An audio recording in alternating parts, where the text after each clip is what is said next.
check. Welcome, all of you. I hope you're prepared. Last time on Dungeons & Dragons, you had recovered an egg, presumably of malicious origin, when Sweetie took a sort of appreciation to it. He conferred with his lord Vecna, and indeed, yes, this was the gift that Vecna sent him to recover from this tomb, but unfortunately, the search of the tomb was not over quite yet. You descended into the lower depths of the tomb and found a man, dead, undead, really, searching for another man in Trusk named Ulrich for revenge. You got as much information out of him as you could, explaining the former state of this tomb and what was it meant for, before reaching all the way down to the sacrificial chamber, where a certain champion of a one Orcus stood in his undead form. You made very, very quick work with him, and carried out a piece of a very, very fine amulet, and about a fourth of a full circle, making a red something. As you moved your way out, you stopped over at Mima's, where she gave Sweetie an adorable little sweater for his adorable little body. It's nice, fluorescent orange, and he loves it very much. You then went on a ferry back to Trusk and found out that they were having a competition in the name of Cord as the new temple was opening. And since it was, you decided to compete, securing hopefully the prize of the stone that you had rescued previously from the mines of Trusk, rendering what Vecna said, a person functionally immortal. You competed against this in an archery and jousting competition. Both of you swept amazingly at your categories, and are now meeting after in about 10 hours. The fight for the final gem in the Crimson Clover Rumpus Ring goes down. Until then, where's everyone's plans? As you open the street, the busy city streets have been dispersed of people, and everyone's gone back to their relatively normal lives until tonight, when they finally get to experience all the fun, joy, and violence that is the Rumpus Ring. You know what I'm going to do? What are you going to do? I want to go back to the ship and take a nap. Okay. A good 8 hours sleep nap in the middle of the day. Ooh. I think we should go make sure that Nikolai didn't go kill it. Well, Misty. I don't really know what we're gonna call it for now. Where else would I sleep? I thought it wanted to be called it. I kept saying it, and then I said Misty a few times. Anyway, I'd like to plate these booties with adamantine, so then I can walk on walls like Hogar. I need a nappy. Right, maybe I can do it by myself. Can we crank out the boots in a couple hours? You think so? Okay. You don't know if you'd have time to do the boots and rest. Oh, no, nappy. Sorry. Right, I'll fly solo. Maybe I can recruit Dench to help me. Hey, Gronk. Yes, Hogar? Before tonight, you should tell Mima that I'm competing. She'll want to watch.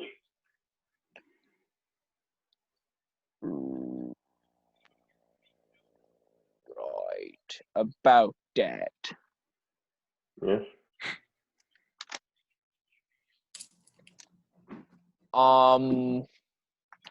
Yeah, running a bit low on magic. I need a long rest as well. I don't, Alright,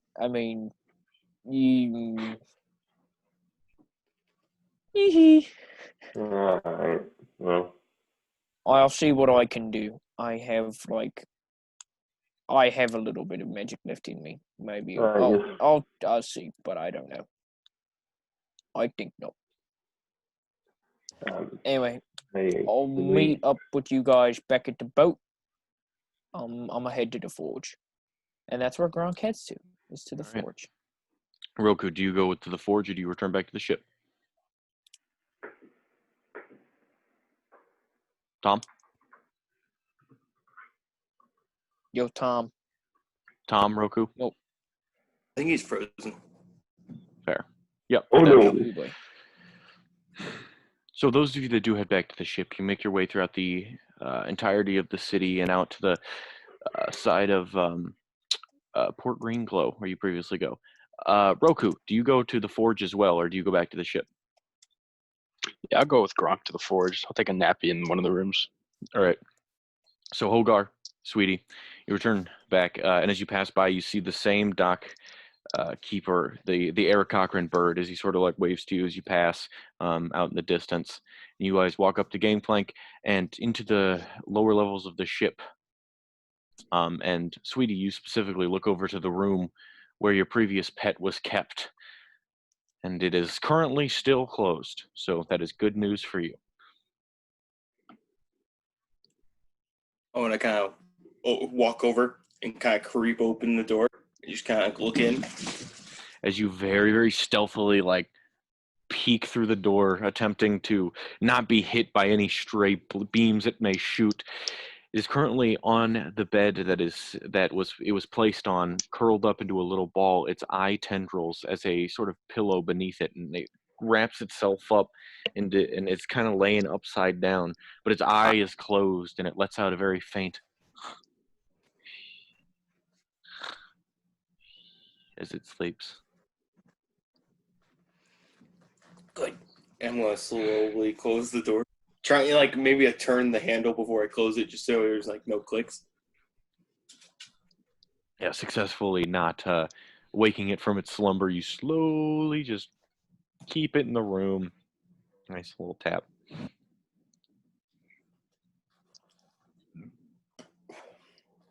Then I'm going to go up to Enigma's room and take a nice long nappy. All right. Hogar, nappy. What? I said Hogar, nappy? Question mark. Yes. Okay. Nikolai, you were waiting in the ship due to your intense stomach ache. Yeah. While I was waiting, can I have attuned to my little death stick thingy? Your death stick? That's a Yeah. much better name than the necrotic staff. Yes, the death stick has one charge every 24 hours of animate dead, and this can be used to both animate dead and maintain the dead after every 24 hours. All right. Cool. And the little egg thingy that I crammed in its mouth, does that just glow or does it do other Yes, shit? it's too? it's a rock imbued with a light creating spell of some kind that they use as like lamps.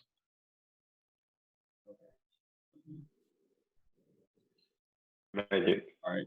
Yep. That's it. That's all. All right. And every once in a while you've seen this, you haven't seen, but you've heard this gazer mumbling to itself suspiciously in your friends' voices. Every once in a while you'll just hear a magic, like Gronk always says. But yeah, other than that, it's kind of kept to itself. But yes, the news has recently come to you that Hogar and Roku will be facing off against a Joshua in the Rumpus ring. Gronk, Roku, you guys enter the cross hands, the guild house in which the forge sits in the main area. There's currently nobody in the room.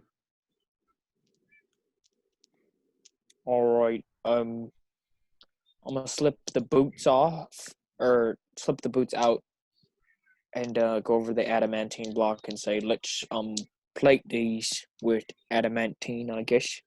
That way I can. Unless you're gonna take a nap, then I'll try and fly solo. But yeah, I need a nappy before we fight. okay. You go and do that. I'll do my best to forge by myself. Do you know where Dench might be at? If he wasn't at the forge, where else would he be? You don't know. You assume he has a bedroom around here somewhere, but you were never allowed in there. I don't know. Maybe in his bedroom somewhere. All right. Well, maybe I'll just get to work, and I'm gonna go go about starting to heat up the forge so I can get ready to. Where's the adamantine block? Is it still there? Yes. No one's stolen it, has No it? one has Okay. stolen it. And then You go and like start pumping these bellows, filling this room with that hot air that is oh so prevalent. And you take your adamantine block. What is left of it? It's been whittled down quite a bit due to your armor. Okay. And then and then I'll cast heat metal on it at 4th level. Mm-hmm. Do you need me to roll anything for that, or because you'd had me roll before, right. but if At 4th level, you sort of take all the magical reserves you have left in you, and as you slowly like reach down into the flames, like hands hovering above them, you sort of grip with both of your hands, and as you pull them upwards, the flames start to grow with it, and they coat the entirety of this metal block, and you slowly start chipping away at it on your own. Having watched Roku and learning after him, we now roll me a smithing check to see how well that you can shape this thing, as now you start making it malleable.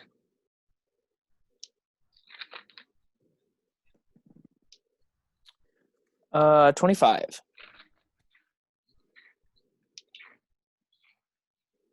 All right. This build is a lot more difficult due to you not shaping things out of it and just coating it in another substance. As you do, you sort of have to take these fine strips and these fine, like thin layers and slowly start to curve them around the shape of your husky orcish feet. And as you do, you sort of turn it around. You also like plate it on the foot, not knowing on whether or not this will actually maintain its magical presence, but you try it anyways. And as you do, you eventually make yourself this sort of very intricate boot, and that has made up of many, many, many pieces that sort of like it's difficult to put on, but it will like perfectly mold around your ankle and like the calf and the thigh, those very awkward like curvature places on your body. But as they do, you sort of like click all the pieces in together, and you have now officially made a full suit of adamantine armor. I'm gonna redo the helmet though.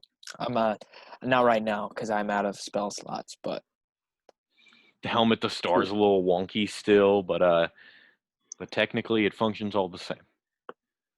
okay. Awesome. All right then. That kicks ass. I should probably should double back to Mima and bring her back so she can watch Hogar compete. But I literally just left. Is there anything else I can do while I'm here? I'm gonna head back to the boat and check on everybody there. So that's what I'm gonna do first. I'm gonna head back to the boat. All right. As you start to leave, you think like, oh, maybe Roku wants to, and you open the door to that dormitory, and Roku is like face down, arm flipped back, like face down into his pillow, having not had a lot of his resources left. He enjoys his sleep very. So you decide not to disturb him, and eventually you stumble outdoors. A direct contrast from the way they were this morning. It seems all the people of Trusk, the Truskins, if you will, have gone back to their normal daily routines, and they were really, really vying for a temple contest, and as well as a bloody, violent fight tonight. But eventually you walk past, you see the large looming tower in the distance, getting set up for tonight. As you take a right, you start to walk towards the docks, all of which they're relatively busy, and you see that that Eric Cochran man you spoke to earlier, who seems to know all the ins and outs of any ship that is coming by. And as you walk by, he takes note of you and waves, because his job is to notice things on the docks, and that is exactly what he's doing. You hop up onto your ship, you walk down, and for the first time in a long time, it is silent. Even with Sweetie and the it's just silent. You're just floating on the water. Sweetie, it. Nikolai, Hogar, anybody there? Yes, what is it? Right, it's just really quiet on the ship. Too quiet. Anyway, I was just checking to make sure y'all are okay. I didn't know if it had blasted you into smithereens or vice versa. Who's it? Well, it's this little ball-like guy. He kind of floats in the air as one eye and a bunch of other eyes up there. I need you guys for 5 minutes, and you bring a monster back to the boat. Correction, Sweetie brought a monster back to the boat. I'm not killing. But if anybody asks, Sweetie is my son, and that's his mutant parrot that we found in the woods.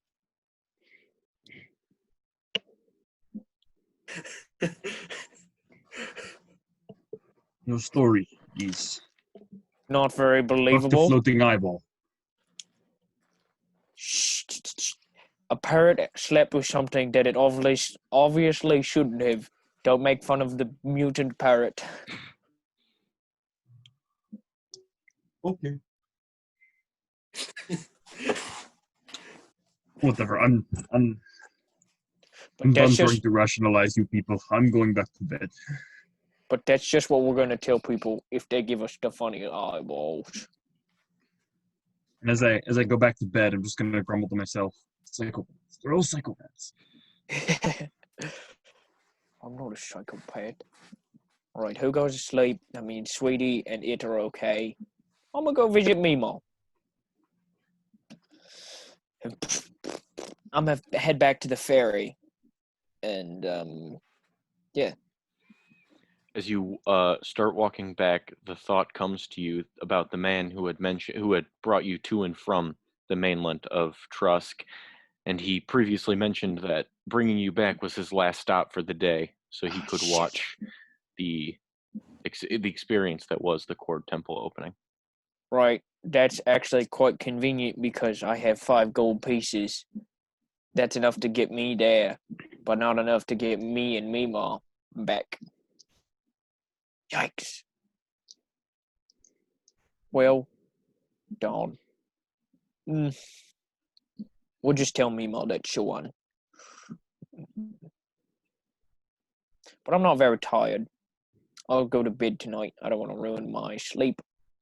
So... You stayed up all night previously, if you recall. You were shit. Yeah, plunging into the not I? depths of a dungeon. Fair. Alright, then. Maybe it is time for a nap. You walk back out towards the ship, I assume? Yeah, and then I'm gonna head to my room and probably go to bed. All right. And with that, the time has shifted as you all open your eyes. The light no longer pours in through any cracks in the window, but it is the moonlight of the great Truscan moon, so prevalent in your eyes as you wake up, and you are fully refreshed and feeling well, despite it being very late at night. You've just woken up. Despite having your sleep schedule doomed, you're all now awake and well. What do you do? Alright, Hogar. Yeah. Let's get you where you need to be. I think it says 2 hours. I only slept for about 8. What are you doing? Well, let's just head there. Homework.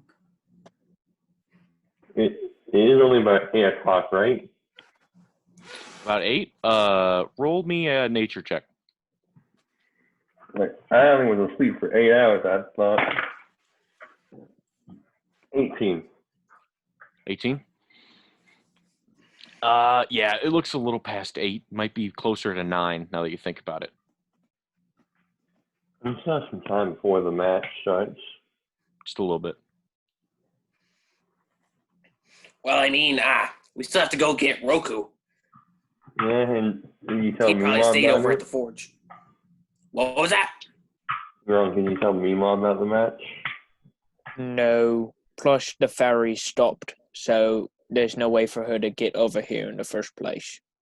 Unless we want to, get this big rig going, sail across ourselves, pick her up, and take her back.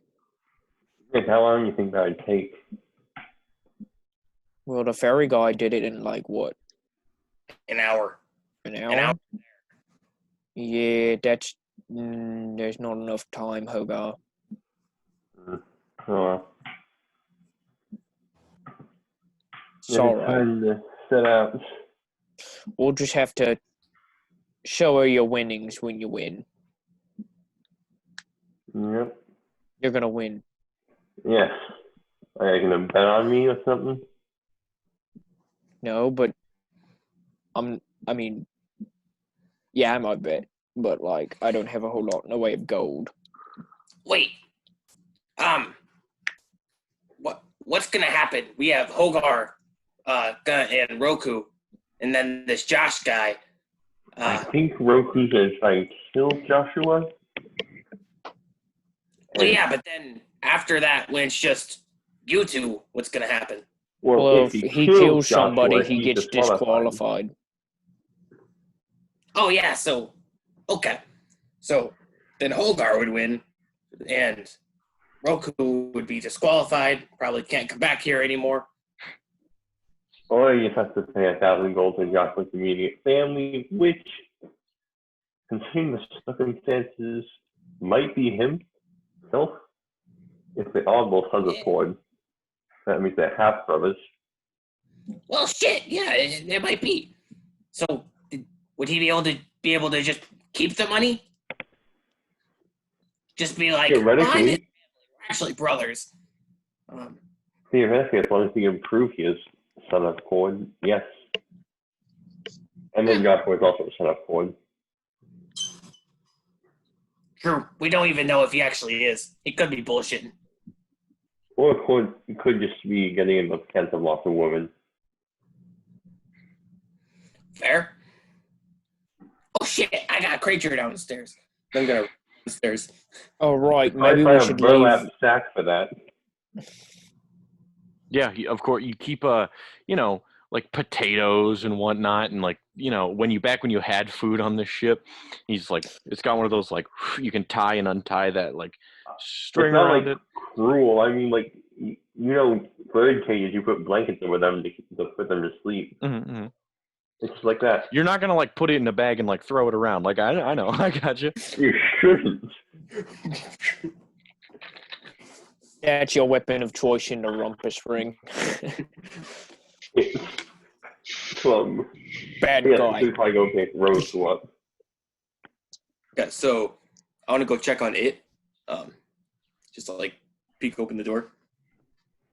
You peek open the door, and he's looking directly at you with all 5 of his eyes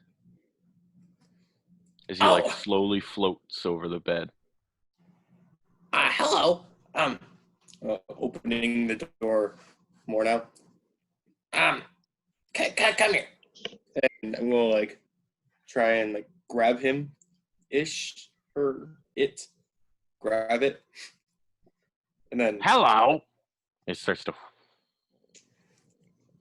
And then as it starts coming, it just like doesn't stop as it gets to your face. I'm going to try into you, and like his like he floats back. He starts coming back. I'm going to grab him and just kind of like hold him going upstairs like a balloon, but oddly heavy. As you like smush this thing in between your hands, you walk up the stairs, now revealing this face only a mother could love to the outside world. And it. Ouch. Huh. Hogar, you have any of that cheese left? What's that cheese? Can I have a tiny bit of that cheese? I throw some cheese at him. Just Okay, I've never had a pet before, but I think these guys need to eat. I don't know what that thing eats. What was that? I have no clue what that thing eats. You? Well, I'm gonna try this cheese. I'm gonna hold the little block of cheese in from its mouth. He like looks at it, and then its eye stalks turn towards you as his central eye continues to focus on this block of dairy product. Eat it. I'm gonna kind of like airplane it to its mouth, kind of. It floats slowly forward as it opens its jaw, like these sharp teeth, like these dagger-like teeth, sort of stick outward like a shark's as he goes to bite it and like sinks onto it like a predator. This is very obviously not a mouth designed for cheese killing. As it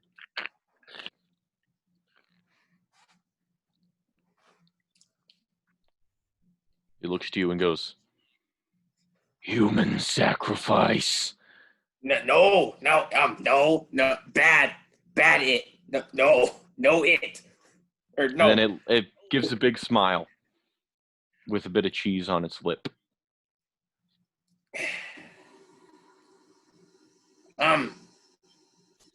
Anyone have like jerky or something?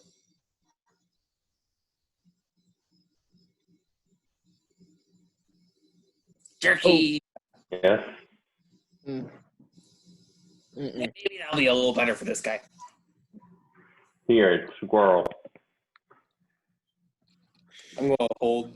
Is it like an actual squirrel? It's jerky. It doesn't look like a squirrel. Okay. Well, jerky. I'm gonna kind of hold it in front of his mouth. Like, and this time he doesn't wait for you to airplane it towards him. Now that he understands the concept of food, he snatches it out of your hands and you pull back automatically as and he lifts the entirety of its form upwards for it to fall more into his mouth with gravity. Good guys. good guys.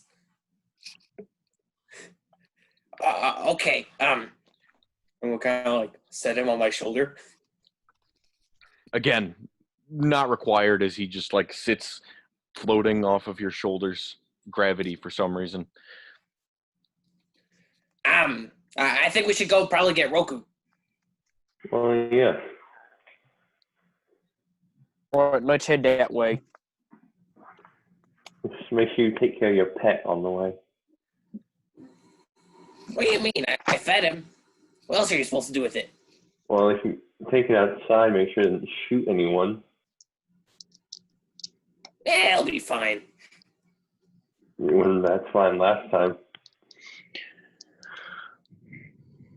Roku, as they all walk off the gangplank, you across the town have woken up as well. Okay, I am gonna go find a place like pointed towards the docks so I see them when they come, and I'm gonna count out 1,000 gold pieces into a separate sack.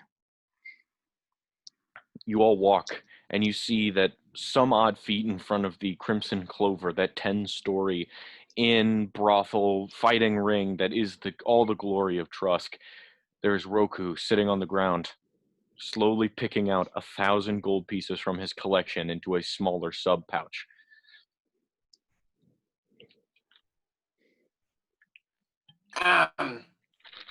What you doing there, Roku? He plans on killing me, so I will show him no mercy in return. So, what? You're getting your fee ready now? That's right. Okay. Well, at least you're prepared. So, I think what's gonna happen is you're probably, hopefully you're gonna win against him, and then if he dies, you'll be able to, or you'll be disqualified, and you'll have to pay your fee, but there's a decent chance you, so you'll keep your money, I guess, and then Hogar wins, so. Sounds good. Thumbs up. Okay, I guess let's go in. You Yeah. all push through the big gates that are saloon-like, yet made for people of muscular stature due to the populace around here. You swing the doors open, and as you enter, it is packed wall to wall with all kinds of citizens sharing in drinks and food and conversation. That when you walk in, immediately someone turns their head and the whole room goes silent as they look over, and everyone, one by one, just turns their head towards you all at the entrance and stares as the room is now silent. Hey, these guys won the competition! Yeah! Everyone bolts up and immediately clears the path as they like start pushing you like towards the elevator. And as you like walking through this path of people, you got people like patting you on the shoulder. Someone's like, hey, let me buy you a drink, man. Come on, wait up. And as you guys walk through, only with business on your mind, I assume? Yes. You refuse. Yet, that doesn't stop people from being excited for you as you enter. You hear people calling out how they're going to bet on you tonight, and how if you win, somebody owes them a drink. It's going to be great, as your bets are. You are the source of many people's bets for tonight. And you get to the elevator, and the oh so familiar son of the Lord King of the area with the slack jaw and hunchback stands holding a chain in the middle of the elevator. Going up, I assume. Yep. Top floor. Yep.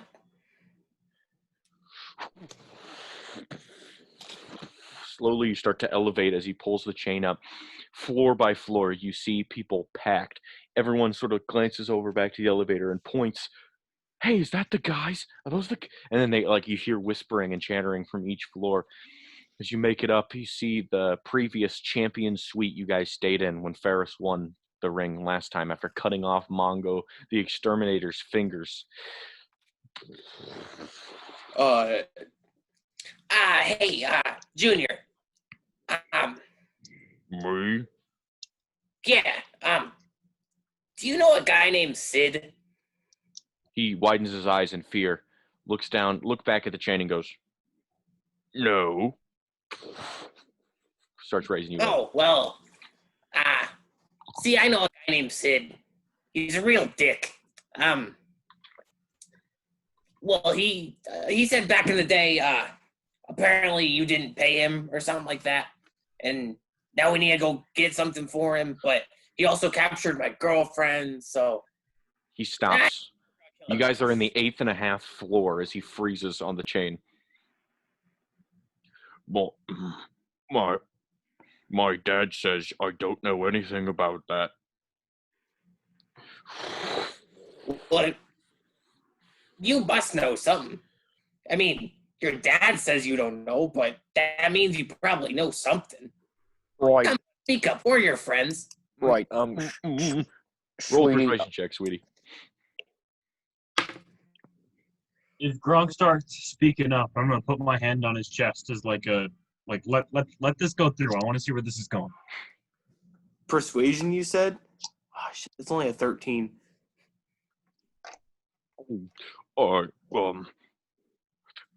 didn't visit the brothel one too many times, and my dad said that we have no official relationship with Sid, and he said that everything was fine once we paid it off. I mean, he didn't say that because it didn't happen. Top floor, here you go.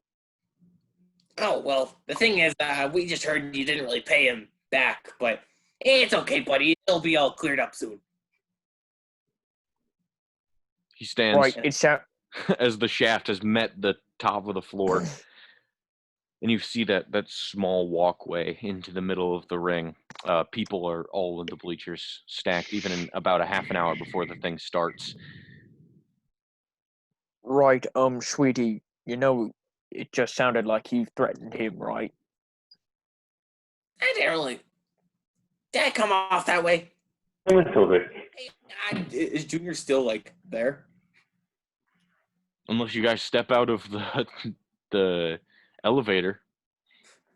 I'm going to turn to him. I'm sorry if it was sounding like I'm threatening you. I just want some information because... It's time for you guys to get off now. I'm off. Okay, and I'm going to step out. As soon as the last foot crosses that threshold of the elevator, it just starts plummeting downwards as he lets go of the chain, providing he's the only transportation system in this entire tower. I wonder if there's any pets being made officially. How much does he weigh? Junior, Yeah. you'd assume a lot. He's wider than like Roku, and yet he's about the same size as him, even though he's hunched over. So this dude is like packing. Okay, because like physics-wise, if he's the only counterweight for the elevator, he has to weigh more than the elevator plus all of us, including not including himself, but all of us combined. That hump carries a lot of extra fat, you know. I don't know if he's the counterweight per se, more like the. Well, because Garrick said when he let go of the chain, it dropped. So if he's the only thing holding it up, even when we're in the elevator, that means he has to weigh more than all of us put together.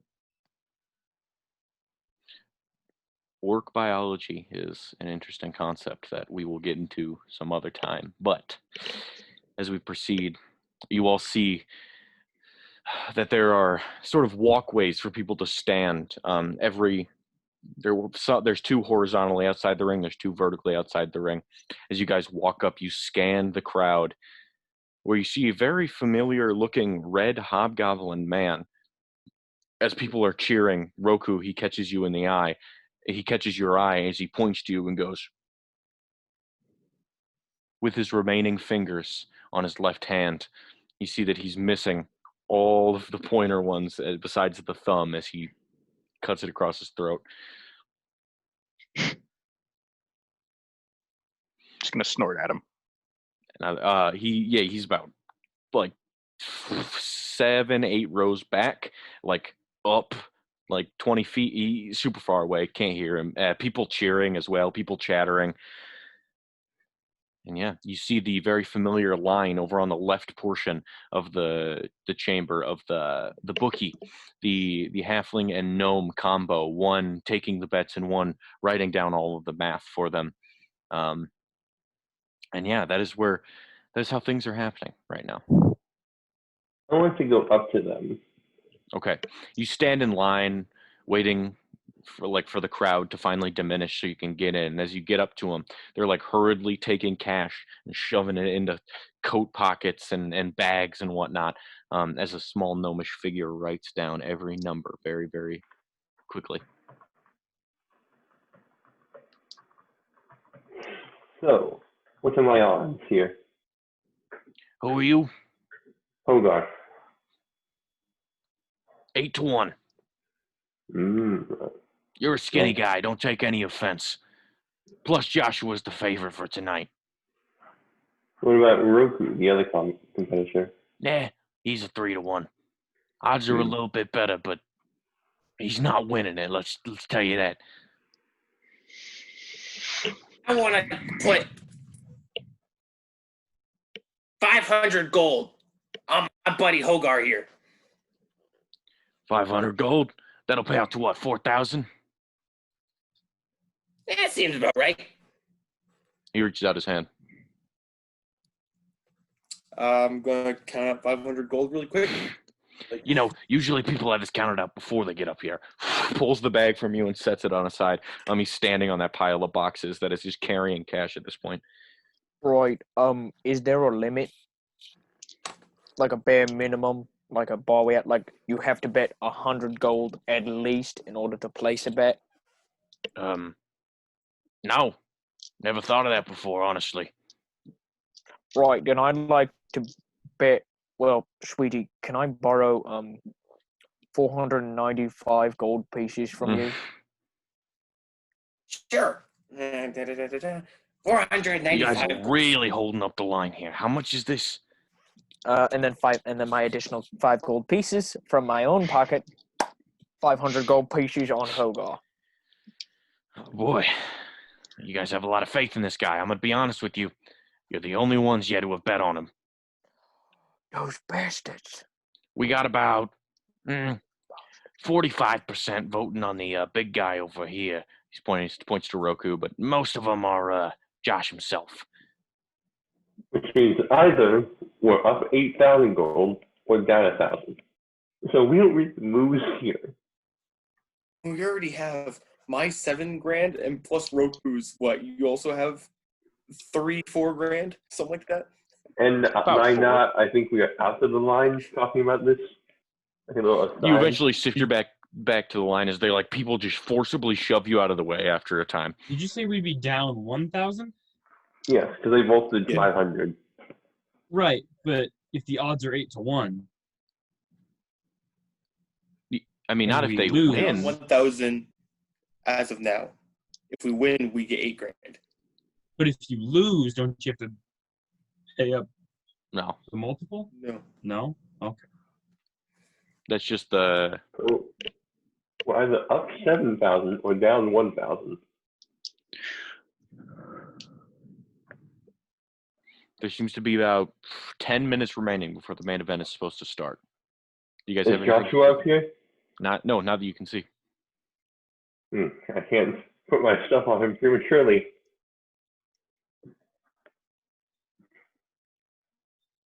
Well, then in that case, until Joshua gets up here, no. Right before the match starts, I want to cast Shield of Faith on myself. All right. Ooh, that's right. I do have something I want to cast, so we get the spell. Oh, yeah, Zephyr Strike, I will cast.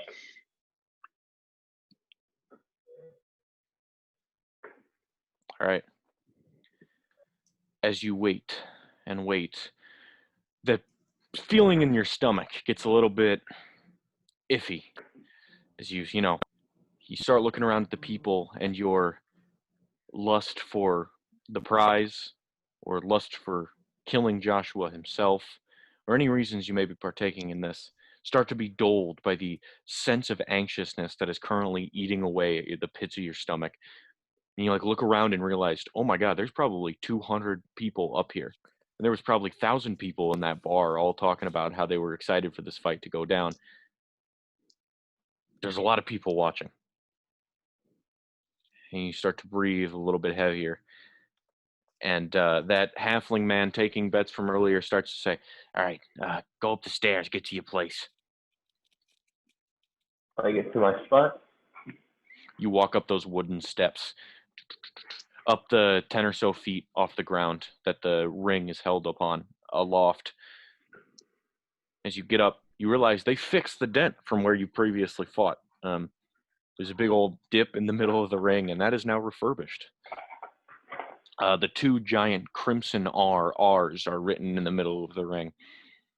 You position yourself in sort of a triangular way, sort of like a Y, whatever. When eventually the familiar sound of that chain starts echoing amongst the crowd, they all start to turn, and the chatter grows a bit more excited. As the crowd starts indulging themselves in all the fear and the anxiety and the rush of excitement they get from watching these fights, the chain seems to be growing louder as it gets near you, and all of a sudden, the figures fade into view as they hit the ceiling. Lord King Ulysses stands with his ever so iconic megaphone, and behind him, as he steps out of the way, is the favored victor for tonight, clad in gold armor and hair tossed oh so perfectly, as if done precisely before this match. He starts to strut out, and not walk, strut, as he sort of shows off every intricacy of his armor that he has. And yes, Jared. Hunter's mark. As he walks out, one of your eyes just focuses. As he walks out, when 6 seconds pass, I can place pray him. Setting up all your preparation beforehand, you charge up your weapon and pull out an arrow. Have it already in the one in the chamber, basically. Knocked. Thank you. And as you hold it to the side, Roku, you take out your axe hammer as you stand there staring at him as he gives you a look, a slight squint. And then last but not least, I want you to tell me his resistances, immunities, and vulnerabilities. All right, no vulnerabilities.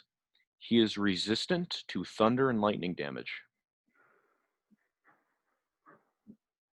All right, either of those, so. He finally struts up with a shing. His sword elegantly gleams off of the moonlight, and people just go absolutely crazy as he finally steps up, and it is now the three of you staring each other down. When the Lord King says, "Welcome all tonight to the Rumpus Ring. It has been quite some time since we last had one due to the modifications we needed to make to the ring, and we appreciate you all for waiting. But what better time to do it than now? The fateful winner of tonight will win this very fine gem." And again, he pulls out of the knapsack that yellow gem that seems to catch the moonlight just a similar way that Joshua's sword did, showing a hint of divine, arcane magic to it in the depths of it. As it deceives most people, judging that they think it's most an average expensive gem. But you, in fact, know the secret behind it and the want that many people want. As he holds it in the air, people sort of like, "Oh, wow." And you have like discussions of how much you think it's worth, what they do for that sort of gem, stuff like that. He says, "Thank you all for coming, as I will be here waiting with this." And he pulls out this royal, as he puts the stone away, he pulls out this royal, elegant sword that looks more like a rapier and not a sword that one would actually use in war. He goes, "Tonight, the victor in glory of Trusk, and making them a sir officially. After attaining the title of knighthood, I'm sure you will all make them feel comfortable and appreciate them to their full extent.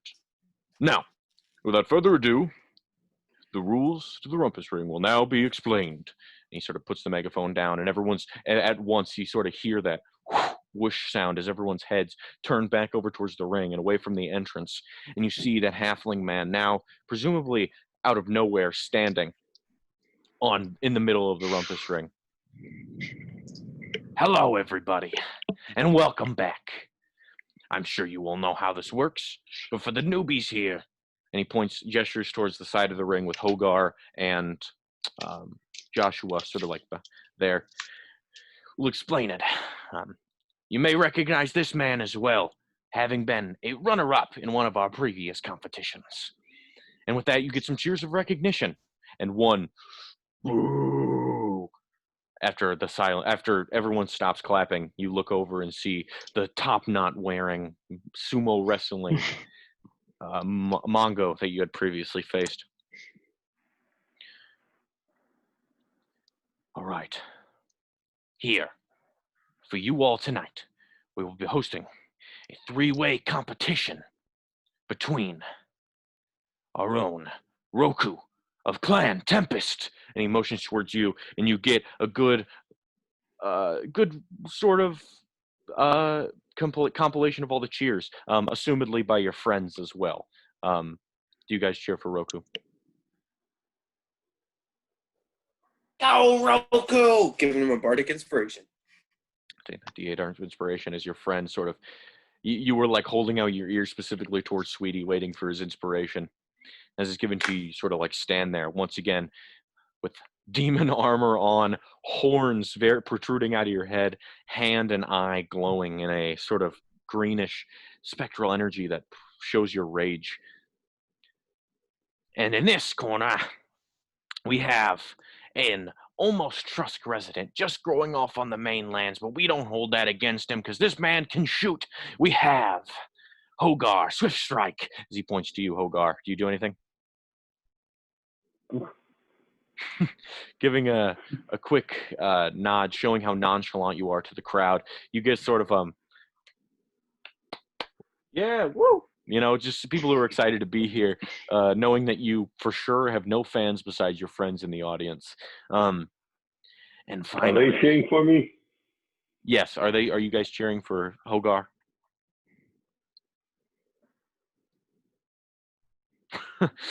With some very muted, yeah, maybe a here or there. It's awkwardly silent. You guys can hear Losing my goddamn mind. just you're Well, I doing don't get what I can oh sure. my, you guys have all seen the Gerald yell at like marching bands where he's like you know, the one where he's losing his absolute mind.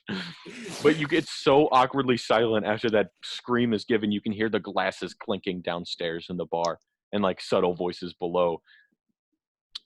Wonderful upset. And finally, favored to win for tonight, our own ambassador of our Lord Cord, Joshua. And then as he like points to him, everyone sort of like stands on their feet immediately, and you see a tankard gets thrown into the ring, scattering, and goes, already, and he kicks it off. You guys hear and feel as you see the ring slowly, like a scissor lift, getting lifted slower into the air as the mechanisms beside it, raising this up to about 20 feet in the air, securing it as falling off is a bit of a jolt. Is everyone ready to begin? Yes. On the count of 3. 1, 2. Oh no! Wait a minute. We have an announcement. And he leans over as the gnome man has to be hoisted up by his fellow orcs in the audience to reach the top of the ring. As he, for those of you who own a ship named the Stormcrawler, it's a sailing ship. There's been a problem with your permits, and you all need to report to the docks immediately. I've got this. You guys stay here. And I'll get up and like, excuse me. Sorry. Wait, Yep, that's me. wait. Excuse me. Nikolai, come back here. What? No. And I, excuse me. I'm going keep to going, I'm going ignoring to toss him sweetie. a bag of, or when he turns around, I'm going to toss him a bag of 1,000 coins. Oh, never mind. Thank you. Oh, no. Excuse me. He specifically said, all of the crew. Are those, are Yes, you guys? it's just me. Thank you. Excuse me. Would you roll a deception check for him, please? Yeah.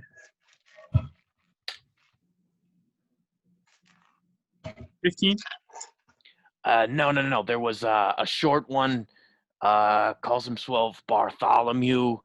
No, I mean, it's just me here. The rest of them are elsewhere in town. I will gather them before I leave. Excuse me. Looking to where you came from in the audience, he sees those 2 people standing right there.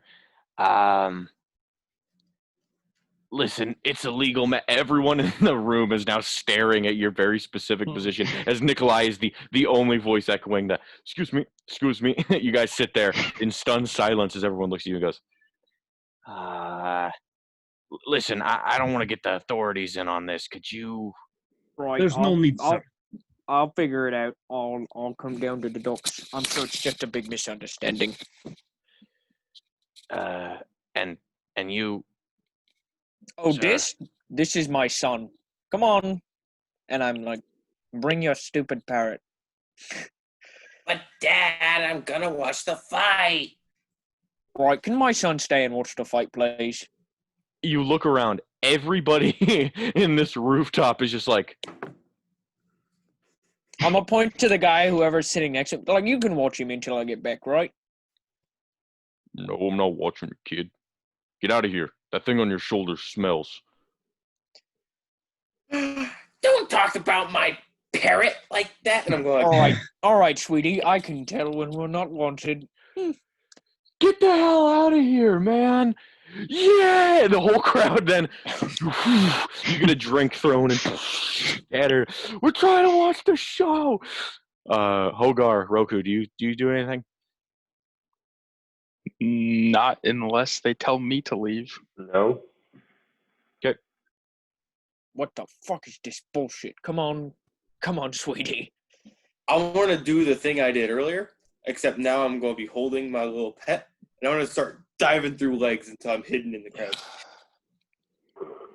The whole crowd immediately turns on you, and you just hit under the seats, and they go, "Oh, he's right below me!" And everyone immediately in that group just sort of like parts and stands, and they start like shoving you, and like a full beer just gets poured on your head, and your 4 strands of hair just like straight down into your face as you like, as everywhere you dive, you are met with resistance. The people don't like you anymore. These people are dickheads. Stupid cold worshipping pieces of crap. Shoving through, trying to make it close up to Nick so we can find out whatever this tomfoolery is down at the docks. So is it just, so can I like not hide with them? Yeah, no, literally everyone in the audience was staring at you as you dip downward, and like they're sitting in bleachers. You can tell when someone's between your legs. Okay, yeah, that's fair. It's hard to hide when 200 people are staring at you following your every move. That's my point. Like, no stealth check necessary. People are going to look at you, you know? Yeah. Do I have anything? You could just go. I'm gonna get up and I'm gonna go over to the elevator. You get up and in your shoes, and your sweater is now weighing 100 pounds. Wait, if I go do this shift thing, I'm paying a bet. Do I still get paid? Get the fuck out of here! You get hit in the face like a meat leg, like it's just like a meat. I want to stand in front of Sweetie as people start throwing at him, and if anybody throws any more shit, I'm gonna start deflecting missiles. One more tanker gets thrown in your direction, and your monk senses like, and you just throw it back. Hits a dude in the face. All right, calm down. The fighting doesn't need to start yet, okay? Go solve your issue. We'll let you back in if you make it on time, all right? Just to be clear, you bet money, and here or not, you will get paid if you win, yes? If you get filed with assault charges, we can't pay you anything. So please, before this escalates any further, let's all just calm down. That includes you guys. And he points towards the section that instigated the throwing. I've kicked you out before. You have 3 throwing strikes against you already. I shouldn't even let you in here. All right. We'll be back on time. It'll be fun. You get back inside the elevator with the ogre orc that already feels awkward around you as well as you just start going downwards. All right, now that that's over, you like awkward. Like the guy turns back and goes, "Sorry, there will always be a couple of bad eggs in the bunch. Anyways, is everyone ready for some violent action?" Still hear this? Yeah, you just kind of heard it as you were going away, but as you start dropping to the ground, his voice carries a lot. That's kind of why he's got an announcer for this. But as you get you guys start moving down towards the ground, following one of the most, well, for normal people, I don't know how you guys felt, but usually one of the most awkward moments of your life. Gronk's pissed. Attitude of people, a lot of people staring at you in stunned silence, and then throwing a bunch of drinks on you. You see, Sweetie is dripping in the elevator. I'm not.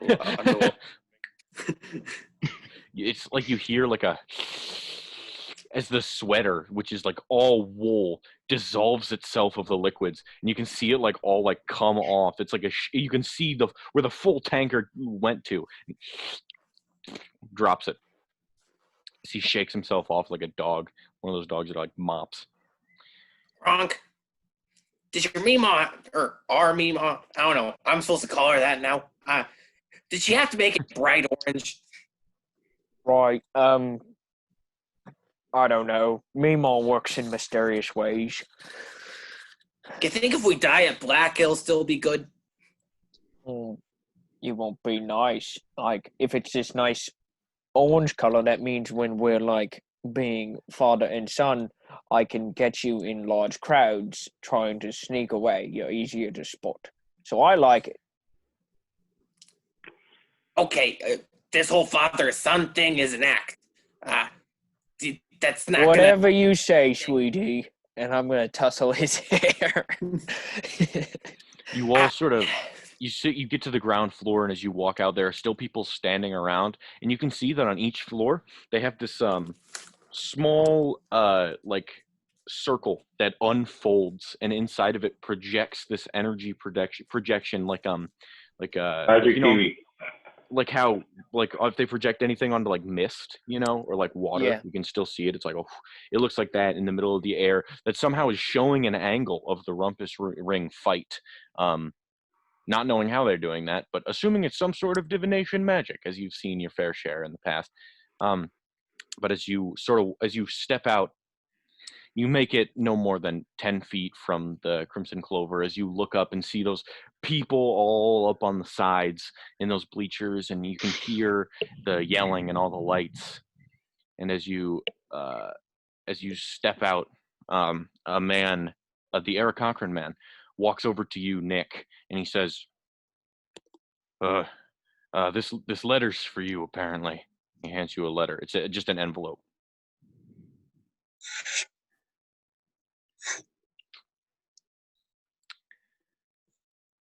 Then we cut back to the Rumpus Ring people. All right. I'm working on something here. All right. Everybody ready? He looks around the ring. The rules are, once you leave the ring, you are out. If an opponent lays on the ground for 10 seconds without being able to stand, you're out. Magic is only allowed by participating members. That means you, and he points into the crowd. Crying is an automatic disqualification. A groin hit will result in a timeout, and the opponent will be offered a reciprocating groin hit. And of course, if you kill your opponent, you would lose and owe a fine of 1,000 gold to the family of the victim. Is everyone clear? Yes. He looks around at the opponents. Everyone clear? Joshua looks at you and goes, stares at you, Roku. All right. Everyone, 3, 2, 1, fight! He jumps out of the ring. Nikolai, as you open up this scroll, it reads, Nick. Hello. Me again. Your former master, Rick. I saw the group you were traveling with, and I saw you, and I know you guys are destined for something great. But I have to make sure of that. So unfortunately, I've hired 5 different assassins to try to kill you. Survive, you get a prize. You die, you're not one of mine anymore. Sorry, Nick. You know how this goes. As you look down, Nikolai, the Eric Cochran guy, goes, it's a business, and pulls his hand back and goes to punch you. I need I need everyone here to roll initiative. What? Oh, hey, it's your master, and you're making me your big father figure.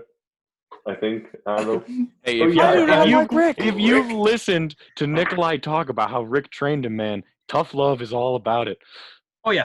That's like an anime dad thing. Part of the training was literally just get hit. You're not allowed to defend yourself. Just get hit. Yep. So basically, That's a good initiative. if you can survive these assassins, then I've trained you well enough. If not, well, sucks to suck. So there's just going to be random assassins that we don't know who they are? That's the point. All right. First up, Hogar and Roku. What did you guys get? 23. 15.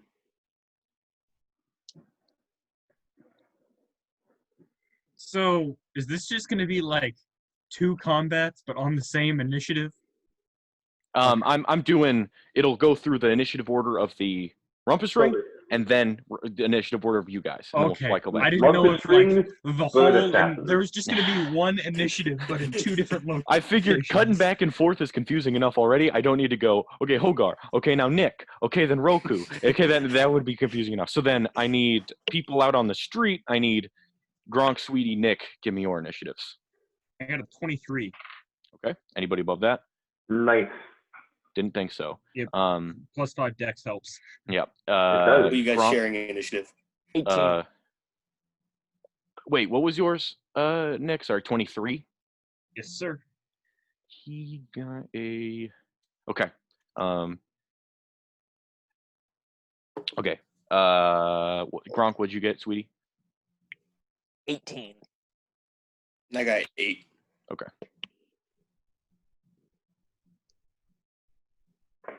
And with that, Roku, Hogar, you see as Joshua holds this greatsword in both hands, like at his side, ready to swipe at you, not knowing what he is capable of at all, and his eyes start to glow blue as he stares at you with all the rage, strength, and fury of a storm.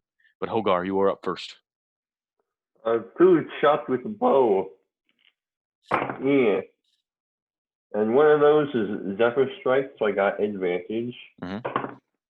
Ooh, this is gonna hurt. So lowest is a 22. Those both hit. All right.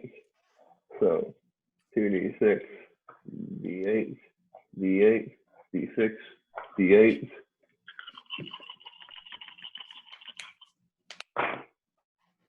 All right. 7, 14, 21. I rolled all 7s on my 3d8. 26, 30, 35, 45 piercing damage. You let go of these 2 arrows at once, just spinning around each other as they perfectly hit the target, and it just hits you in this. Hits him in the shoulder, piercing through the cracks in his armor. As he, not even noticing you because he's not like paying attention. He keeps his eyes centered on Roku. New Zephyr Strike up and ready. Bonus action? Yep, and that's my turn. Roku, it is now you. Okay. I am going to attempt to hit him twice with my hammer/axe. Hammer first, axe second. You take a couple of steps up to him, and eventually as you start getting closer, you start running as you swing overhead. Okay. Lowest is a dirty 20. What's the highest? 25. All right. You look as you swing once, and he takes his hand off of his sword for a moment, and a small barrier of energy, magical, sort of catches your axe handle as it, and he holds it. And you stand there, you sit there for a moment, flip it around, bring it down hard, and you break through the barrier and smash him, but only the hammer hit. Sorry. Okay. Level 2 Divine Smite, and I'm expending a hand charge. Oh my. It's going to be quite a few rolls. Bardic Inspiration on that? No, not yet. That's going to be 10 for the cold damage. Okay. That's 13 for the maul hit. And 21 for the smite. So 44 total? Yes, I was not adding it. So. And then I'm going to use the Bardic Inspiration to add it to my AC. That's a reaction. Yeah, you Is got to it a wait till reaction? he hits Okay, you perfect. to do that. Beautiful. But, as you do this, you carve your axe into him. You break through this armor like it was frail, and for a moment, your superiority, like sort of like, like if I would have made that armor, that wouldn't have happened. But as you pull the blade away, you see there's like lightning between you two. A beam starts crackling, and you look at your hammer, and you look back at him, and his armor suddenly, it's a blast of lightning centers on you, and I need you to make a strength saving throw. Does a dirty 20 do it for you? It does, but as it hits, as like this happens, it sends this lightning running up your hammer and into your hands as you take 14 points of lightning damage. As and you look at him, and he smirks, because of course he does, when he says, his eyes glow once again with that holy radiant blue light, and as he looks to both of you, he goes, Shobak. Speaking in Celestial, Hogar, Roku, do you guys speak Celestial? Nope. No? Roku, you don't speak Celestial? I thought you did. Nope, unless I learned it somewhere. Okay. No, you certainly did not. As he says this weird word that you don't understand, both of you suddenly feel what feels like to be a migraine within you. A sort of like this, that blurriness that you get in the middle of your face, and it starts radiating more, but it happens instantly as your vision is dark, and suddenly your pit of your stomach, that nervousness sort of kicks in once more, and you feel like, give me a second here. You just feel like you're dying, but you're not. That pain you feel is not lethal, but it hurts, and suddenly you can't hold it anymore as you let out a gasp of pain as you bend over slightly. You are hit. Do both of you have less than 100 hit points? Yes. Yeah. You are struck with crippling pain as you and you lean down. Roku, you set your axe on the ground, using it as like a cane, and as you are now like crippled in pain before him, he smirks as now both of you are hunched over in a lot of pain. And with that, he sort of looks to you, Roku, and when he smirks, he flies over top of your head just slightly, like a little boost of air, just and he lands about 10 feet from you on the other side. He now stands in like the center of the ring, but both of you. Does Roku get an attack of opportunity? He does not. Sound familiar?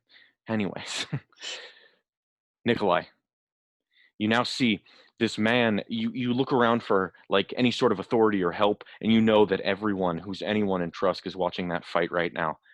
So it's just you in front of the Crimson Clover with this man. I thought we were at the docks. You guys are like out. You guys are in between the area. It's like an open plain of grass, basically. I wanna take my bow staff off my back. Also, I wanted to leave the death stick thingy on the ship. I don't have that with me. Okay. Anyway, I'm gonna slide my bow staff out of its sheath on my back, and like flick it out with my arm, sliding the entire shaft down until I'm just holding like the last foot or so, and then I'm bring it up over my head and an overhead slam like on top of him. Is my first attack. That is a 22. That hits. All right. And then after that hits, I want to let go so it like bounces off of him up in the air slightly, and I'll jump into the air, grab it, and like spin around like a spin kick, but with the staff and not my foot. All right. And that is a 19. That hits. All right. And once I hit the ground, I'm just gonna do a push kick, or sorry, not a push, a side kick. That probably doesn't hit. That's a 13. No. So as you, it's sort of, this man cocks a punch back, ready to hit you with like these super buff talons you didn't notice until now. As he gets hit in the head and like shook a little bit, you hit him in the face once more. But as you drop and sort of like go for a kick, he sort of like tanks it in his rib cage and like snatches a hold of your foot. All right. So with those two, that is 19 bludgeoning damage. Okay, 19.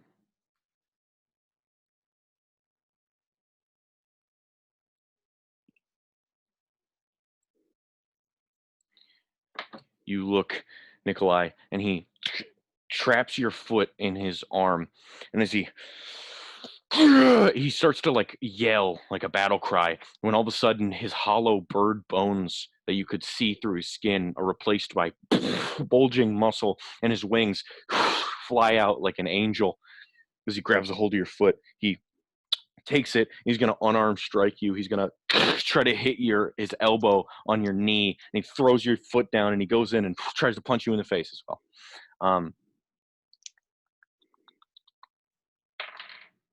The first one is going to be a 27 to hit. That hits. Second one's going to be an 11 to hit. That misses.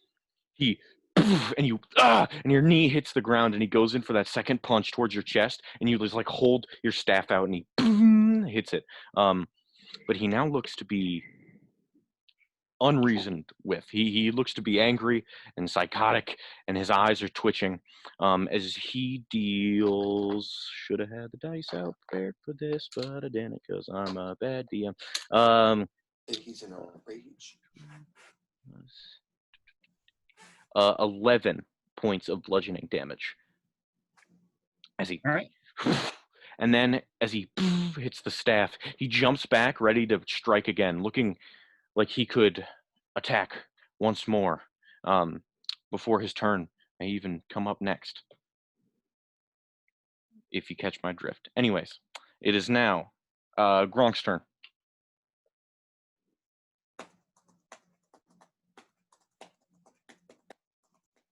Gronk's not here. Sweetie, it is now your turn. As I just see him like reach over and grab Nikolai's leg, kind of like go to hit it, I'm gonna kind of look at him and just be like, I didn't know you were a bad guy. When I say bad guy, I want some of the green stuff of my little pet to kind of like go to the ground and like drag its way over, kind of like the tar monster from Scooby-Doo 2. Of course, yes. And then just like kind of start grabbing his ankles as I'm casting Hold Person on him. All right. As you do this, you put your pet down, ready for him to comply with your request, and it stares up at you. Bad guy. And you're like, yeah, bad guy. He's like, bad guy. And you're like, he's not getting it. So you have to like shake this thing, and as the mist starts like flying out, you like, and then send it yourself. As this thing does not. He's like not on the same level with you yet. So you like, it comes and starts grabbing on him. And that is going to be a 15. Damn it. That is the DC, so he's also 15. As these ethereal green hands start like reaching for him, he shakes them off, to which he will look at you, sweetie, and sort of like and let out this furious caw. And while that does sound kind of stupid because it is, he lets out this scream. Roku, Hogar, you guys can hear this like bird squawk, and you're like, holy shit, that's loud. So you guys are right next to it, and he and lets out all this energy. And I need you all to make wisdom saving throws, whoever's in the area. This one. Uh-oh. Wisdom saving throws? Mm-hmm. Uh-oh. I'm going to take a wild guess and say a 7 doesn't pass. Yep. Yeah, Nick? 14. You guys are now both frightened of this man. You don't know what it is about him, but maybe... Advantage. Nat 20. I am not frightened. Cool. Where do you get an advantage for frightened? Just curious. That's a racial trait. I forgot I had it, and you were like, you're frightened. I was like, I have the brave feature, which means I get Good to know. As he caws at you, you like sort of smirk at him and like, this fucking bird guy. You start laughing. He is not thrilled with you, but I would very much like Gronk to go because it is his turn. Where is Jacob? I'm gonna cast spiritual weapon and attack with my war. I'm gonna cast sending, and I'm gonna say hi to Meemaw right now. Hi Meemaw, how's it going? I'm good. How are you? We'll go back to the Rumpus ring. Hogar, you now see that this man is imbued with some sort of tempestuous magic, making his claims about being the son of Cord slightly more legitimate. But you are currently doubled over in pain, as you can no longer move more than 10 feet, and you have a disadvantage on all attack rolls, ability checks, and saving throws, other than Constitution. You can attempt to end this on the end of your turn.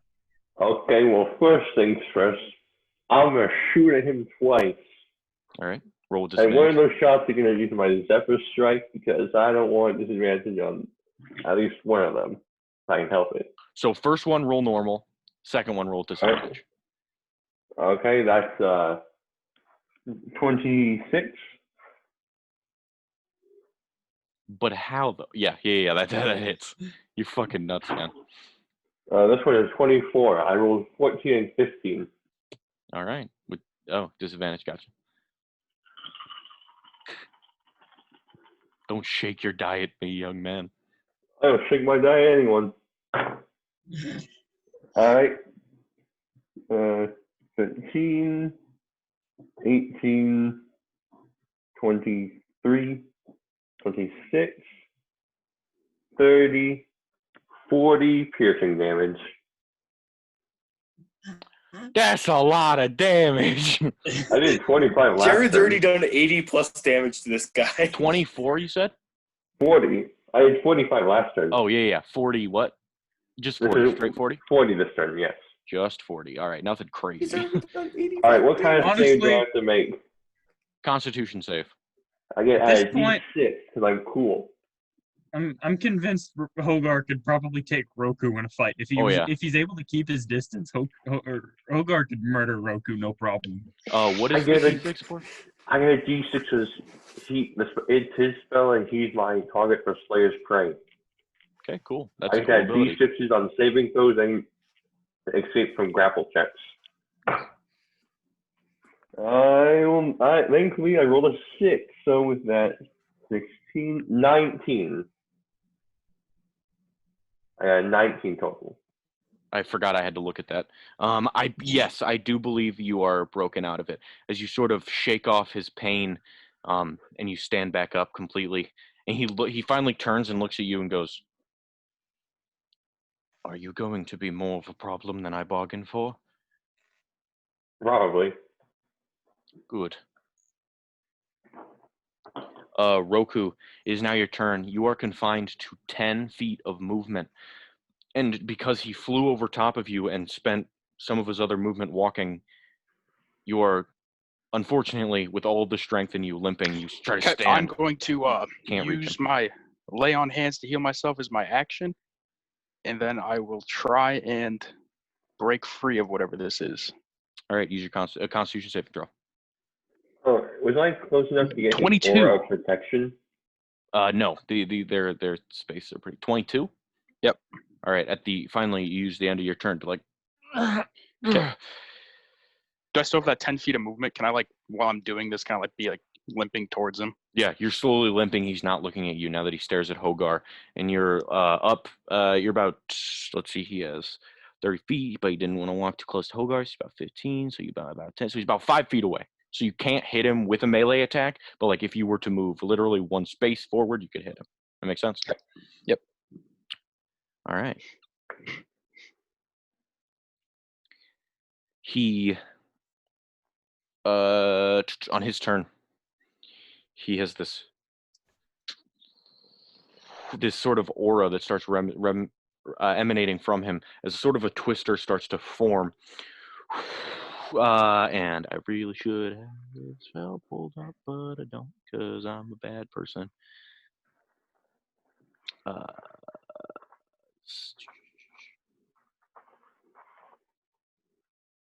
You see this aura of wind start to emanate around him. And he starts to fly. Hover about 10 feet off the ground.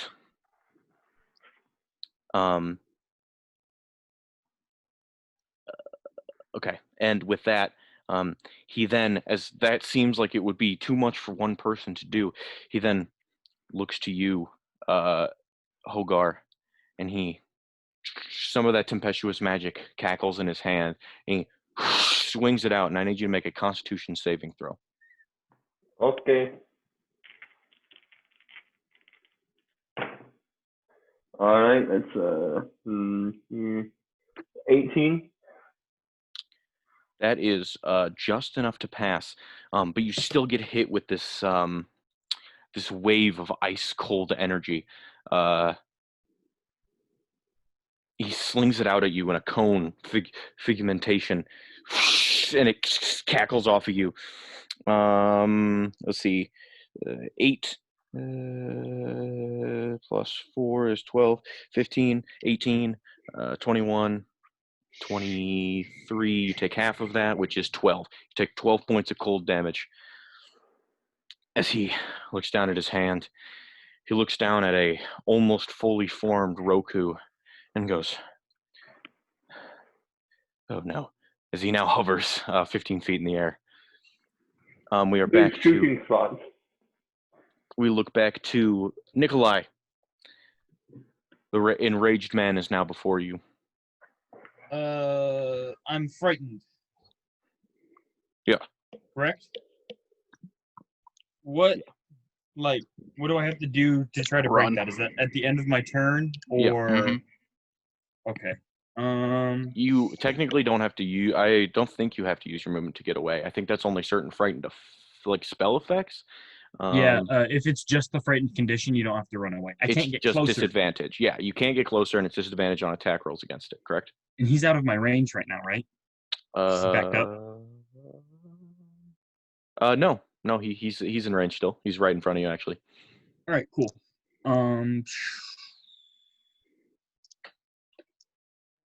I will make my attacks against him then. At disadvantage, correct? Yep. All right, cool. I'll just take my staff and extend it out like I did last time, but I'm gonna swing it in circles over my head, but leaning forward as I do so. First one is gonna be a natural 1. Second is a 11, probably also misses. Yeah, no. Last one is a 15. All three of these strikes, as he just looks at you and you start reeling back and started to cover yourself, hopefully trying not to get hit with another one of these strikes, but it may happen. I really, really, really should have spent that key point and gotten rid of that. I'm gonna try to resist now. That is a wisdom saving throw, correct? Mm-hmm. 21. You shake it off. No longer frightened, but as you do, he happens to look at you. He's going to use a legendary action to he sort of bears in his shoulder, and you wait for another punch, but then he just starts charging at you, and he just blasts into you in a straight line. And I need you to make a DC something strength save as you try to hold yourself in place. Strength save? Yes. 7. As since you're directly in front of him, he just you skid on the ground as you get knocked directly on your ass, taking 14 points of bludgeoning damage as he charges into you, and you now lay knocked prone directly in front of him, which now makes it his turn. These legendary actions would be a lot easier to manage if there was another person, so I could get them all in a row. Anyways, it's fine. Gerald, fuck you. It's now his turn as he just jumps and lands on top of you and just absolutely just starts going to town on Nikolai due to the fact you're his target. The first one is going to be a 27 again. Yep. And the second one is going to be, a 17? Nope. Even with advantage by standing over top of you, you get your first hit, and you're like, bruh, and you get hit, bruh, and you catch the last punch, and he freezes looking at you and smirks with his beak. But ultimately he deals, let's see, that's 14 points of bludgeoning damage. That was with 1 hit? Yes. Okay. No, sorry, that was with 2. Yeah, that was with 1 hit. Yeah. You only hit me once. Yep. Okay. 14, you said? 14, I think. Yeah, 14. And then, again, sorry about that. He's going to use his bonus action to attempt to grapple you while you were on the ground. Okay. So roll an acrobatics or athletics check. What'd you get? I have to math 1 sec. 17. He grabs your shirt collar Gi. or like your gi, and he scrunches him up and starts to like lift you up, and you're like trying to pull him off, but you can't. You guys. Nah, I'll go up with him. I don't even care. All right. It is now Sweetie's turn because Gronk isn't here. I'm gonna look down to my little pet. I'm gonna like grab him and we'll make him look at the bird guy. Bad guy, and I'm gonna try and cast Hold Person again. So make a wisdom save. Right. That's gonna be more than 15. Math, Yeah, 21. Yep, that's a success. Yeah. You go, bad guy, and he goes, bad guy, in Gronk's voice, as where he first heard the phrase. And you're like, yeah, yes, yeah, bad guy. And he just floats. As Nikolai's just getting pummeled in the back, you're like, come on, get him. Nikolai, you got this, right?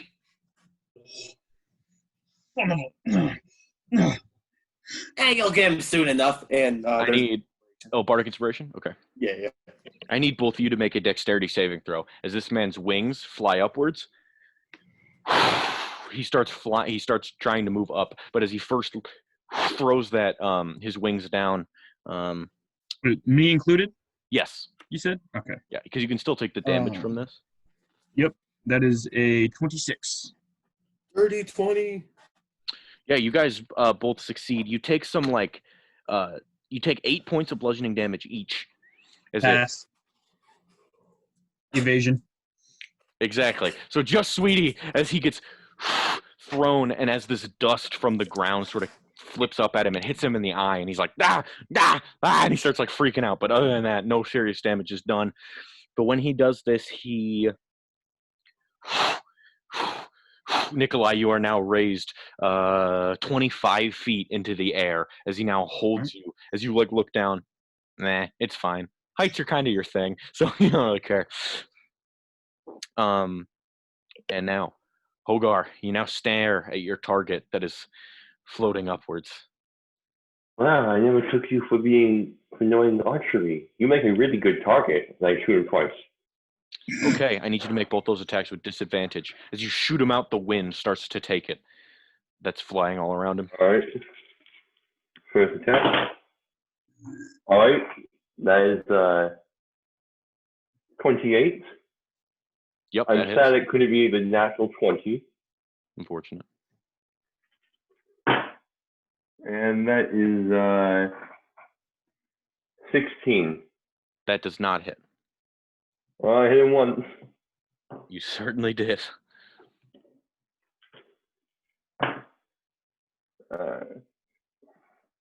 Well, at least it was max damage. 12, 20, 25. All right. You shoot him once in the chest through the dent in the armor that Roku created, and he starts bleeding out of his mouth.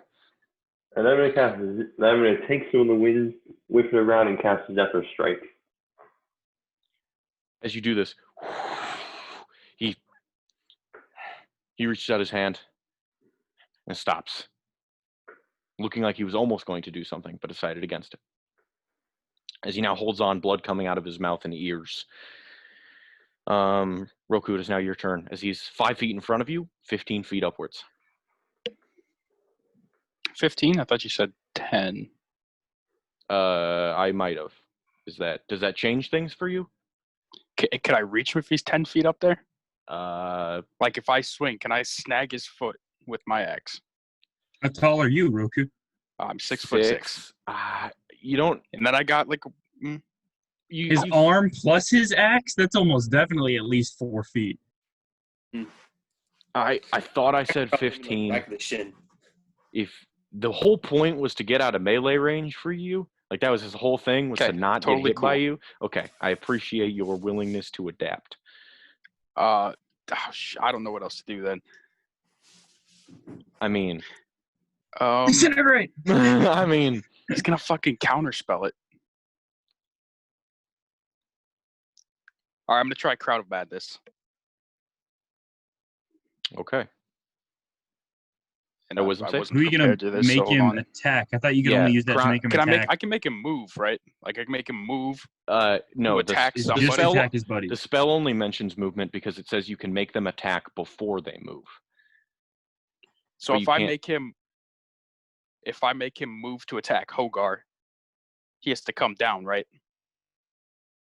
No, I think you can make him attack someone who's in his range already. Because we ran this once before with an Eric Cochran man, and it was incorrect. Because I mentioned you could control his like movement or whatever. But I believe it says you can. Okay, Make- I'll just you can javelin him. you can force him to make an attack. If I need you to do that, you also make the attack at disadvantage due to the intensity of the wind.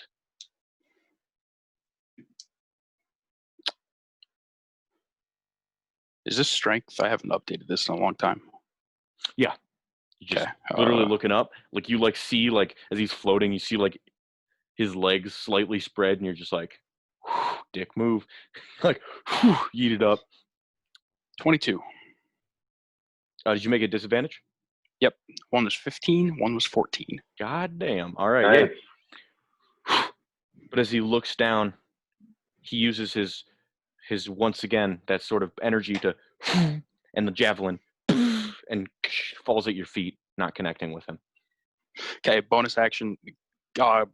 Spiritual weapon does not take concentration, right? No. Okay. Spiritual weapon, and I'm gonna fling it up at him. And All right, yeah. That's it. You can actually make the attack on the turn with the spiritual weapon. Oh, can I? Yeah. Awesome. Just remember it's your spellcasting attack bonus and not your like regular one. Yeah, this is new for me. Okay. 10. To hit? Yep. Yeah, no, it doesn't. But what is your spiritual weapon? What does it take shape as? It's a trident. You throw your hand up in a similar throwing motion, and that spectral green or spectral blue trident forms, and its edges are almost formed as lightning bolts, as this electric energy like starts shooting through it. He wipes his face off and he looks to you, Hogar, and he points his hand to you, Hogar. I need you to make a wisdom saving throw. All right. Is this like trauma effect? It is. I get advantage on those. Elf boy. Well, that's a nat 20. I don't even need to roll my extra d6. Oh, it was a 6 anyway. No, there's no way.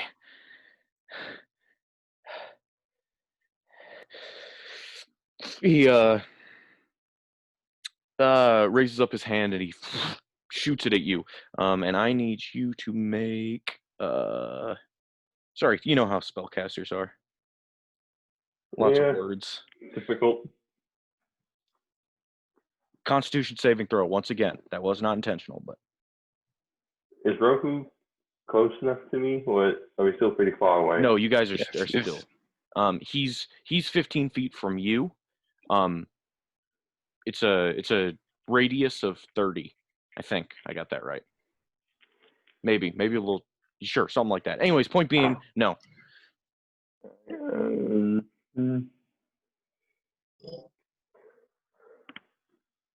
17? As he lands sort of like floats kind of towards you and out of it. Oh shit! You guys will both need to make this. This is Constitution save. Sorry. You can see him as he fizzles out the spell. He sort of like and leans forward. You got a 17. I got a dirty 20. All right. You succeed, but unfortunately, Hogar, Hogar does not. you take 11 points of thunder damage. Roku, you take 6. As he this blast of tempestuous energy shoots outward, and Roku he holds on as he scrapes his feet into the ground. Or sorry, Roku. Did I say Roku? Yeah. Roku holds it on. He just takes the blast of damage as his helmet doesn't come off, of course, because it's cool and connected to his horns.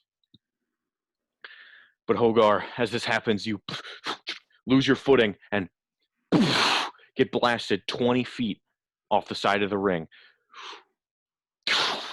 tumbling into the crowd beneath you. The entirety of the crowd.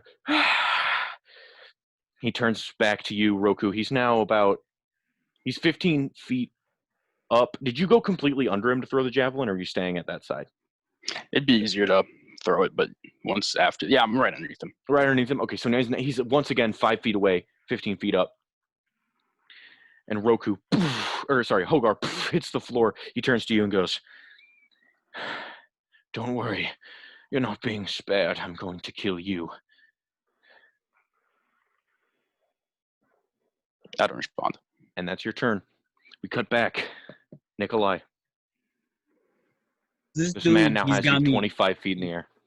He's got me by the gi, and we're up in the air. I am going to, I'm gonna lock my hands there. I'm gonna drop my staff to the ground. Don't need it. I'm gonna lock my hands together and throw a Muay Thai elbow strike across his beak, and then put both my hands like around his head or shoulders and start throwing. I'm gonna throw 3 knee jabs into his chest. Just picking away at his endurance, his inability to hold you. You just, and you're like, these aren't like the most like amazing connections in the world, but anything to like lessen the grasp on you right now as he flinches at everyone, unable to defend himself with both arms around your collar. Lowest is a 15. The 15 does not hit. Everything other than that is 20 or higher. Those hit. All right, cool. And he will need to make a dexterity saving throw or fall prone. Oh. Oh, good to know. Okay, yes, dex save. Oh my god, I think you got him. Holy shit. 10. Oh yeah. He falls, letting you go as well as you both start to and what I say, 25 feet in the air? Yes, it's 2d6 fall damage, I believe.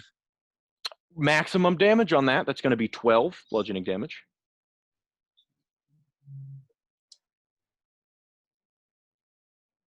That's 33 magical bludgeoning damage from all of my attacks as well.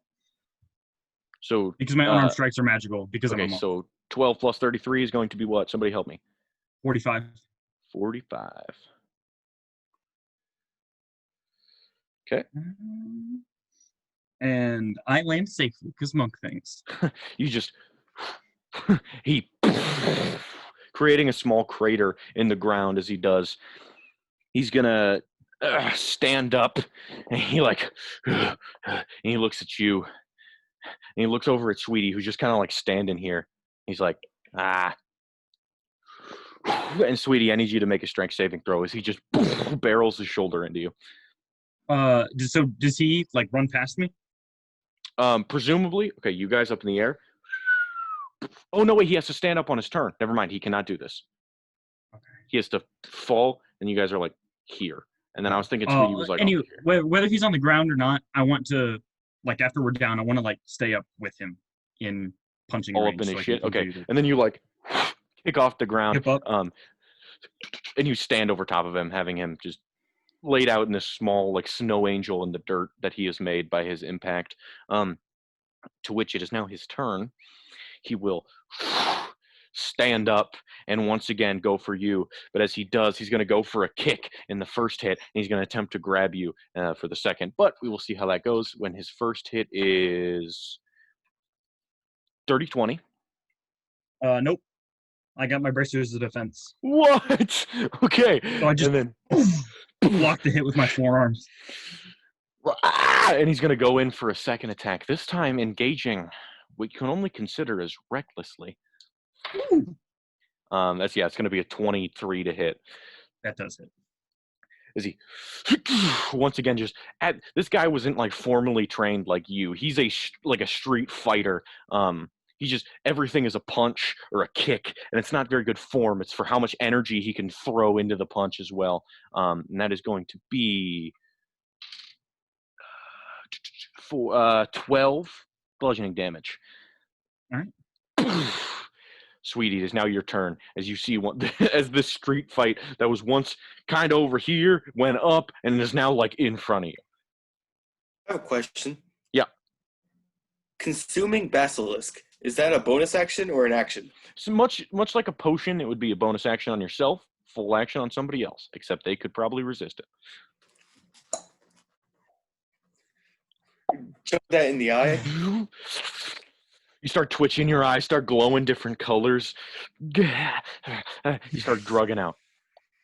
I grab out a ritual dagger, and I'm going to run at this guy. I'm going to try and stab him. He's not on the ground anymore.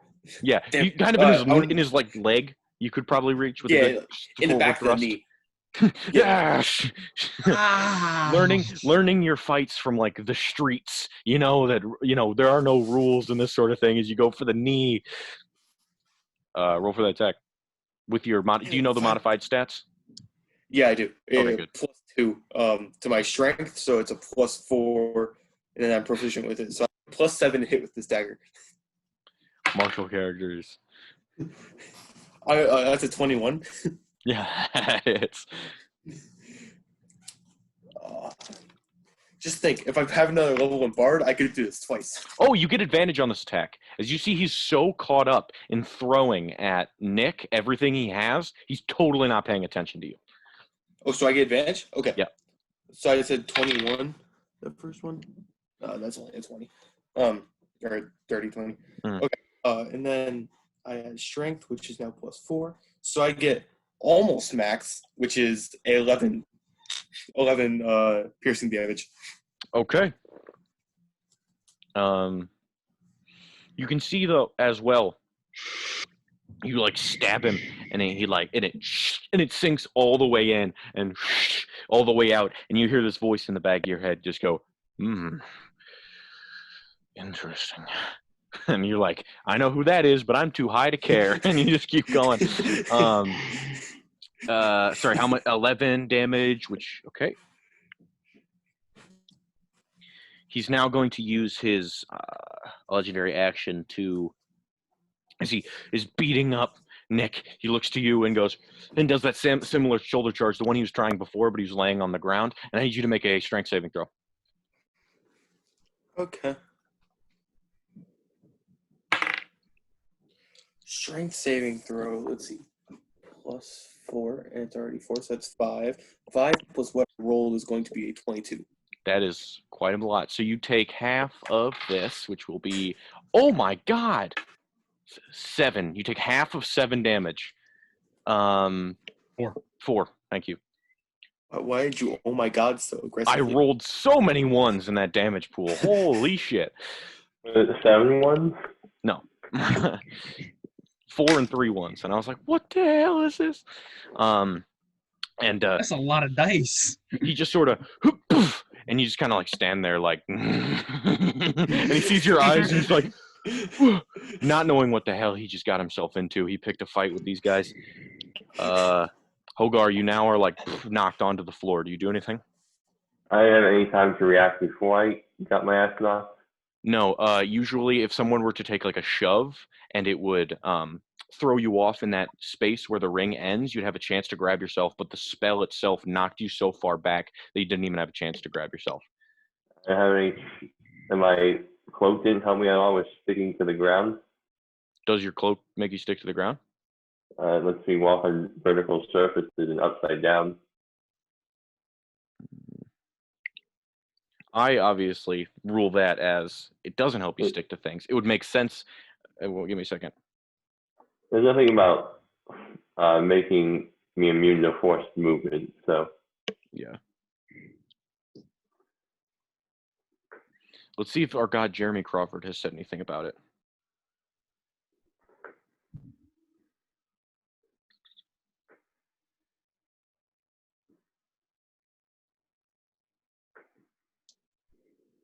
Yeah, unfortunately, I don't think so. But I think you get why, due to the item not specifying. And the way I've described it before is the gravity changes to you once you like get on the wall. So the shoes like Not like seem to, sticky. yeah, the shoes seem to regard it as its new floor as opposed to like, So legally, I can't do anything. legally no, but this dude looks severely wounded. I'm gonna wait. You think if you interacted, not legal, like that would not be kosher with everyone, but I guess you could if you want. You take the dodge action just in case he tries to hit you again.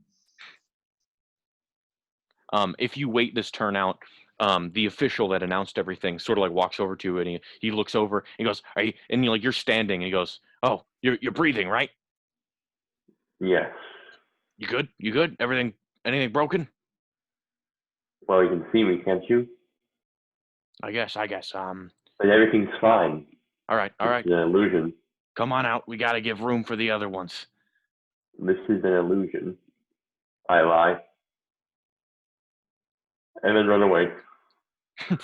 He goes, and I was gonna have you roll a deception check, but then you just Naruto run out of there, and he's just kind of like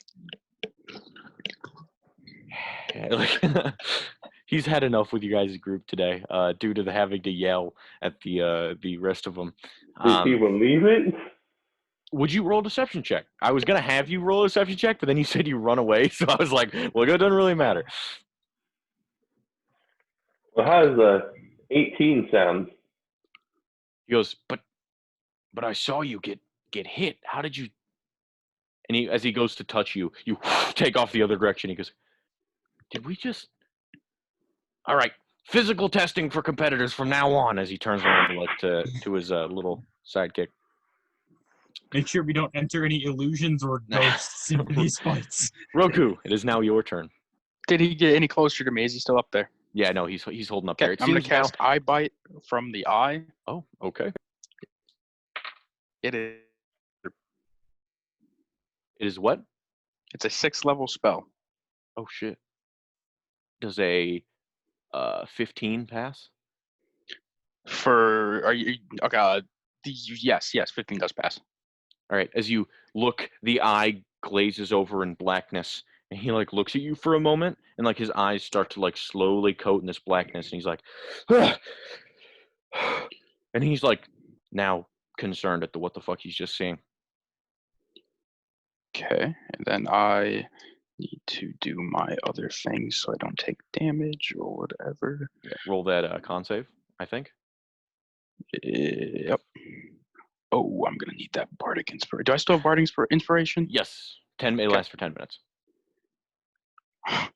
Okay, we're good. Everybody's good. Everybody's happy. All right. I rolled a 15, and then I added the 4, and I got a 19. We're all chill. That is, yep, that's enough. The hand, the eye, once again, just like you get an ache behind your eyeball on that like optic nerve, and you just you manage to fight it off and stay in battle. And that would have been while it doesn't directly like affect your hit points like the hand does, it is very, very helpful that you pass that, because in combat a level of exhaustion could do not very good. And with that, it is now Joshua's turn as he looks and goes, just me and you, huh?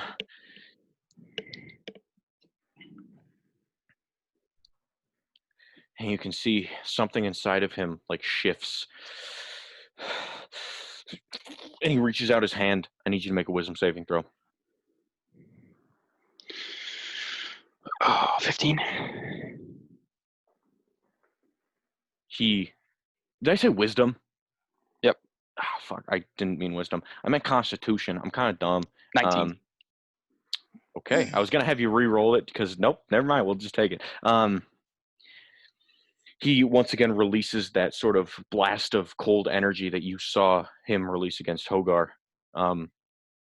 But as you do, you sort of like stick with your bearings. Holy shit, that was a lot of dice. Sorry, for the super big spells, I roll online just because it's easier. Half of 39 would be 18. 18. 19, right? 19. Yeah. No. Oh no, 20. it's 20. Sorry. You round 20. up. It would be 20. Yeah. 20 cold damage. And that was with a success.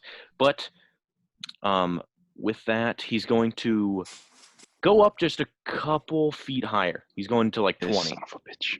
because he knows you're not.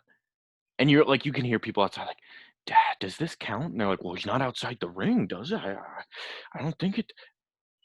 So they're kind of all gossiping about. That is his turn as we go back to Nikolai. How wounded are you looking, Nikolai? Well, we're about to solve that, so I'll let you know at the end of my turn. Does that That help? sounds good. Yep. I am going to first spend a key point to disengage as a bonus action, Mhm. which also it does the jump distance thing. So I'm just gonna backwards, and then as soon as I land, I'm going to just meditate to myself for a second, using my wholeness of body, giving myself 21 extra hit points, which brings me up to 31. I was at 10. You sort of like do that hand symbols thing for a second, and From you, Naruto, yeah. and all of a sudden your body just starts healing. It's healing its natural cuts and bruises as you. Now back to semi-stable condition, I'm back up to about half-ish.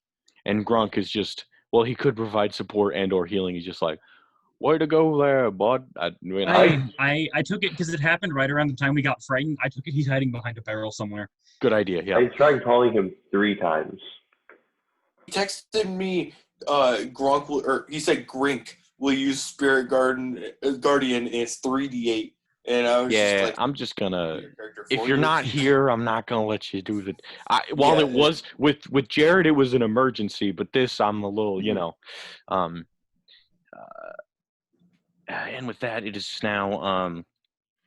He's going to use a legendary action to Sweetie. He turns to you and he gets in your face and he once more, and he's gonna have you roll a Wisdom saving throw and take that penalty due to the basilisk. Wisdom saving throw. So that will be plus none. Is that to frighten him again? Yes, and you get advantage on that, but it is -2. Yeah. Well, it's -2 to my wisdom, not like my actual modifier. And so I get advantage. I don't know what ability specifically he's using, but most frightened abilities have the if you succeed it, then you're immune. Does this one not have that? It's just the brave ability. So he's it's gonna just- not talking do to Garrett that, here. and Does he he not have that? instead, Okay. he instead is gonna try to charge at you with his shoulder one more time. I need you to make a strength saving Wait, throw. I got a nat 20 on that though. Sorry. Then you pass. Okay. Good job. Okay, he's doing the shoulder check. Yeah. Okay. It's gonna be a 10 plus 5, 15. You get hit as you take the full brunt of the damage and get knocked directly on your ass. As you look up, your stone self sees it as a carriage, a horse-drawn carriage that you just got ran over by, and you're like, ah, ah, and you take 5, 6, 7 plus 12, 19 bludgeoning damage. Sorry, sweetie. Rules check to DM. Worked out not in your favor, but I tried. No, it's good. 19 bludgeoning damage. And that is now it is his turn. As he starts walking towards you, you see this horse-drawn carriage getting closer, not stopping for you as you're laying on the ground, and you start to panic. So you curl up in the fetal position, and he's just going to take his 2 attacks on you with advantage due to you being prone. First attack is going to be over 20 something, 20. Yeah, 27. I have an AC of 14. And that I rolled a 17 plus blah blah blah blah. So the first attack. Sorry, sweetie. I know you're not even the target of this, but you stabbed him in the back of the knee. He's giving you, Yeah, no, first is going to be 12 bludgeoning damage. The second is going to be 15 bludgeoning damage. That's 27. 27. Yeah. Oh boy. Not including the shoulder charge. And then he's going to use his bonus action to attempt to grapple you. Oh boy. I still have that inspiration, right, sweetie?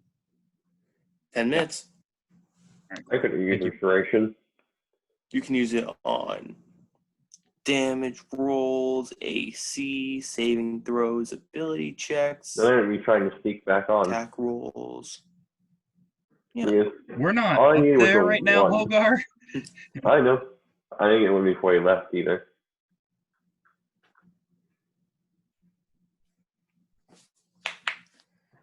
Sorry, sweetie, what were you saying? I What did was you just roll? saying stuff like what he can use the. He's trying to grapple No, you. you were trying to. You you were roll an grapple- acrobatics Oh, or sorry. athletics check. With his second punch towards you, he tries to grip your shirt the same way he did Nikolai. Well, if you rolled above a 9, I Yes, think he you got. most certainly did. Getting a 26. Shit, Gabby's here. 26. Hey, Gabby. Say hi. Hi, Gabby. My big body was blocking her the whole time because I'm a thick boy. I saw her earlier. Big boy.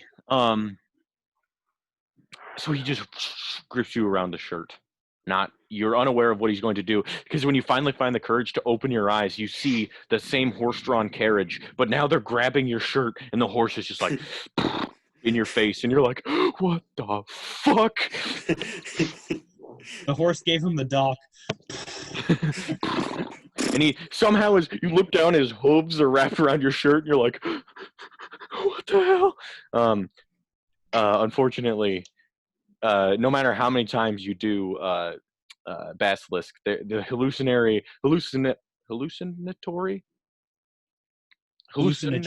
hallucinogenic qualities never seem to dim, as your mind can just wander places. It is back to Roku.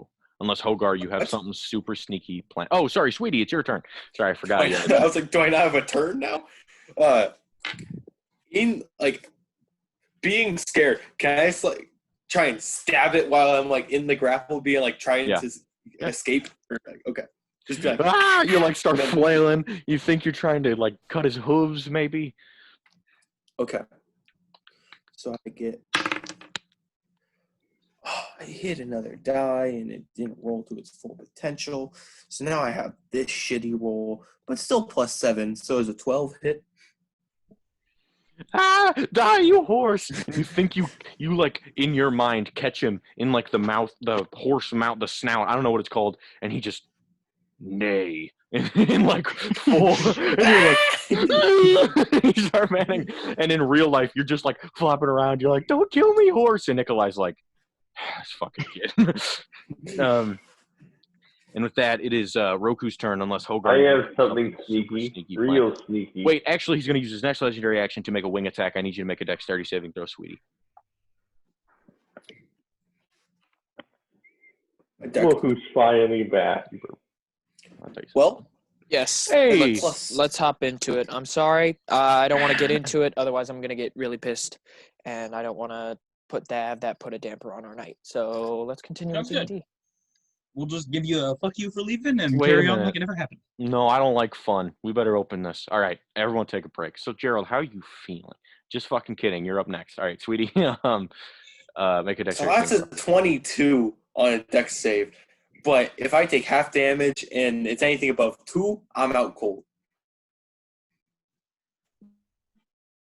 There's a possibility. Finally, I understand. Bad guy. You take 5 points of bludgeoning damage.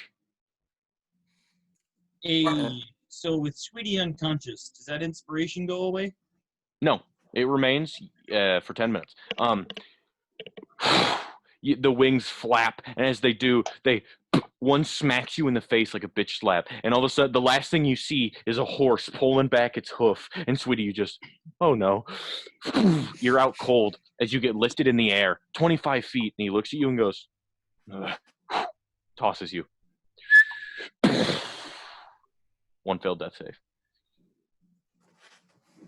Garrett? Wrong, play support. Please be a cleric. I'm sorry. I'll never ask for it again. The heal bot is back. And with that, Gronk, you come out. He gave a very intimidating squawk at the beginning of the battle, so you ran and hid behind a barrel. But now, with Sweetie out, you know you must make a difference. You stand up with your axe. Hammer, It's an hammer, axe. warhammer. It's a hammer. I just caught it. It's a warhammer. It's a kick-ass warhammer. All right. Let's hit him with some healing word up in this bitch. What is the word that is the healing word? I don't have Word. time. I don't have time for this. I'm missing Hogar's fight. And boom, that's the And all of a healing sudden, word. sweetie, you're back. And you look around and you see a very attractive man.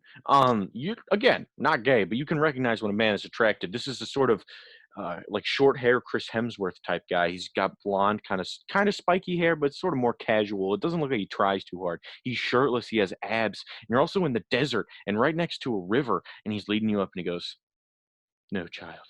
Your time is not yet," as you drink water from his hands and your body feels oh so much better. And you instinctively go, "Thanks, Eduardo."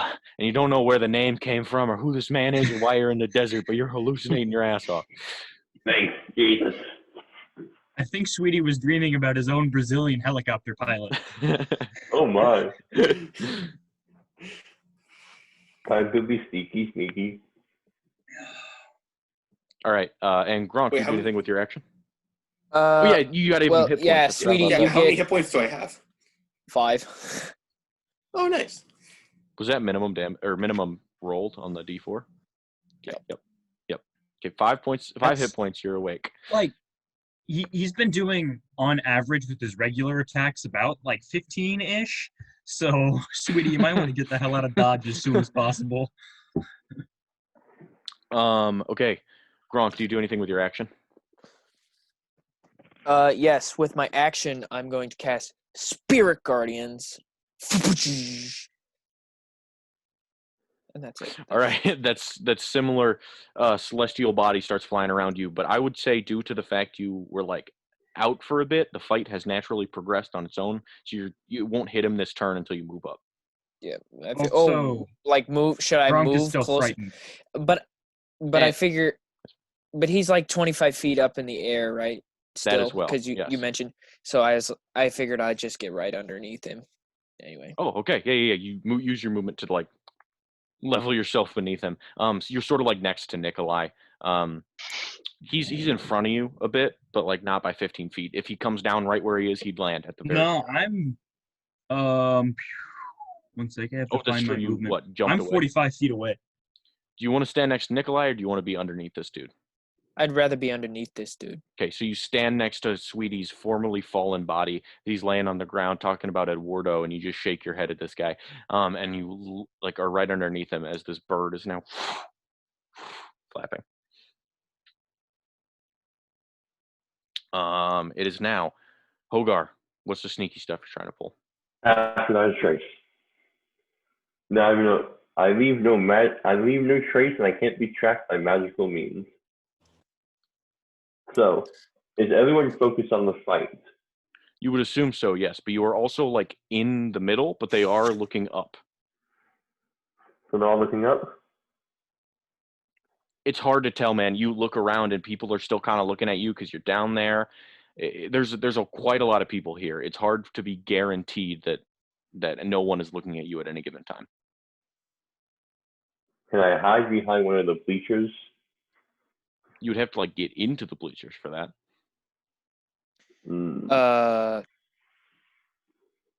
What? Yeah, come. Any plug my computer in. I probably am. I'm not gonna make a comment. You're gonna have to figure this out on your own. There's sort of a circular wall padding that they give at WWE too. You know what I'm talking about? That separates. So if some guy does come flying, it doesn't ram into the audience. It hits this sort of separator.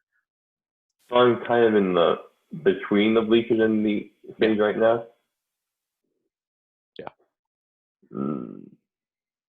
This would be a lot easier if I could turn invisible, but I can't.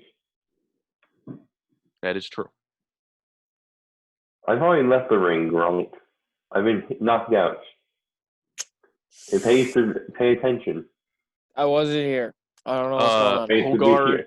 Hogar did all fucking sorts of damage on him, and he was like, "Yeah, no, never mind. This ain't happening." So then he hit him. I did over 100 damage on him. And yeah, he's currently bleeding out of every orifice. He has an arrow sticking directly into his chest. He's what the kids call looking pretty rough. So what you're saying is Sweetie and I lost our money. Yes, Yes. because we didn't inspire me. Yep. That's what I it's heard. Sweetie. He was down by 1. If you would have inspired him, he would have passed the con save. Well, But there's no use to linger on that anymore. Hogar, do you have anything Oh, you'd there like to is. try? I want to.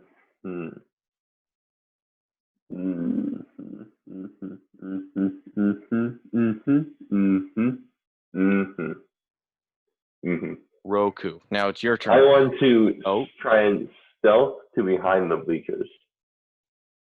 Okay, yeah, roll a stealth check. Behind the bleachers is like off of the like you guys are top floor. It's like off of the like there's like behind it is like there's underneath it, I guess.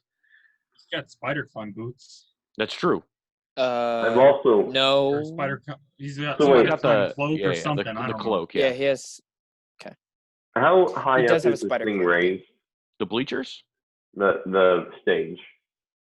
20 feet. It's currently like 20-ish feet above where you are right now. Then there's like that in between area, and then there's a little bit of raise, and then the bleachers happen. So like Can the I guys in the front underneath row the stage? are kind of like Can I underneath sneak the ring. Yeah, it's just I like want to try that.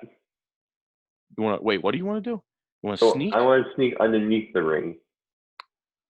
Okay, you sort of like run in underneath it, where all these cross mechanisms are sort of carrying up this platform. And I want to be able to put my feet so that on the bottom of the ring. Like ring. All right. Let's just say Roku's here. I'm around here somewhere. Okay, you can certainly try roll a stealth check. That's a nat 20 plus 18. Okay, that is a lot. You seem to disappear in between these mechanisms and crawl up there.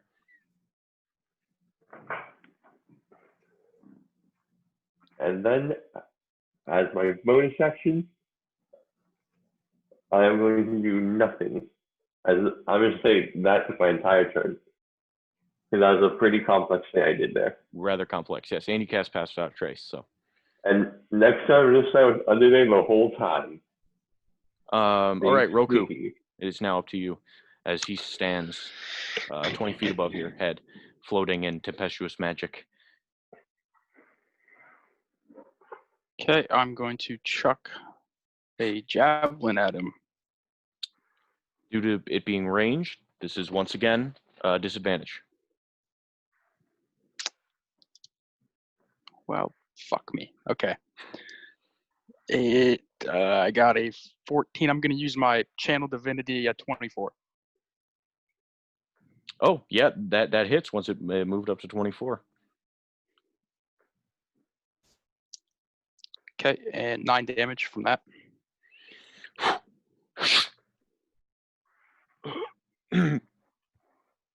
He starts to like linger in the air. He starts to like drop a bit. He coughs out blood all over the ring as people cheer. And he's like,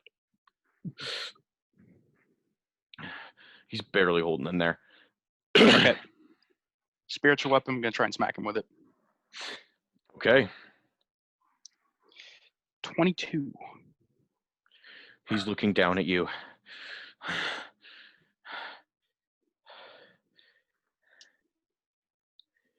You will not. The trident interrupts him as it.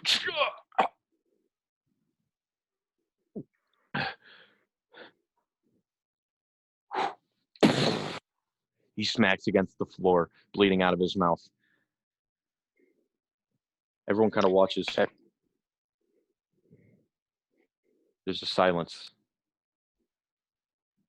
Going to walk over to him, pick him up with my left hand by the hair, his long hair, pick him up, and I'm going to walk him around the ring and show him to the crowd. You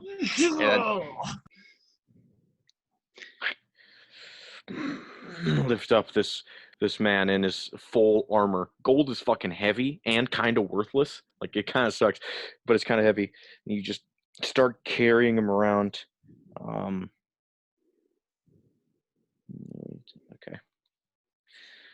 You start showing him off as he's now bleeding out of his wounds. That spectral electric trident is stuck through him. And you just hold him up. And everyone's like, yeah. And like a sort of cheer goes at first. And is he all right? Is he? Then I'm gonna spring off. blade right through his back, through his heart, and then toss him off. Blood squirts out as a crowd. It rains down on him. You pull out this demon armor blade.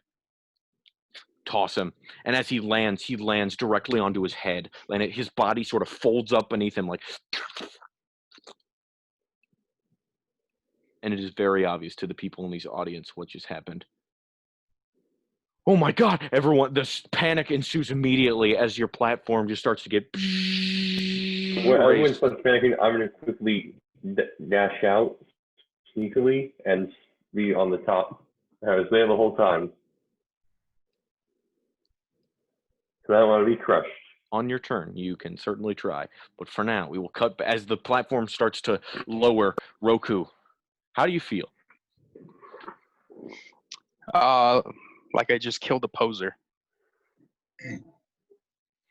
It starts lowering. Nikolai, it is now your turn. As you see, Gronk has now found the courage to enter the battle. Is this still up in the air? Yes, 25 feet.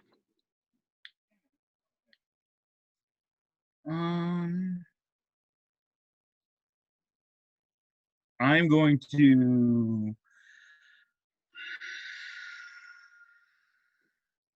All right, I have to. I'm trying to key point, and I'm gonna. Ooh, somebody goes to what you. Okay, whatever. I'm gonna spend a key point, step of the wind, so I can just like run up to him, and as soon as I'm about halfway there, I'm just going to leap up into the air and fly through the air and try to fly towards him. And then I will swap one of my 2 remaining attacks for a grapple, so I can try to like hold on to him when I'm up there. And I'm sure your boots give you not your boots, your key points give you enough jump height. Yeah. Step of the wind. Wait, That's what it's called. Jesus Christ. I think so. I was like, step. Oh wait, no. High jump is different from long jump. I don't know. Never mind. It is your strength modifier plus 3. I believe is my a strength high jump. modifier plus 3 in feet. Is a high jump. Yeah. I don't think I can get up there.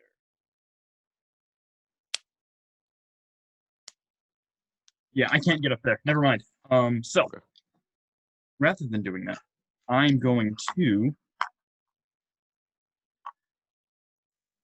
go over to where Sweetie is, hold out my hand and say, "Give me the knife." Sweetie, Eduardo walks up to you. Give me the knife, honey. Yeah, and I'm gonna. Sure thing, Eduardo. He hands it to me. I toss it up into the air and catch it by the blade, and then huck it, aiming for right between his eyes. All right, roll for it. Is this a dagger? Dagger 2d4, right? That's 2d4. 2d4 piercing. Is that more than that? Okay.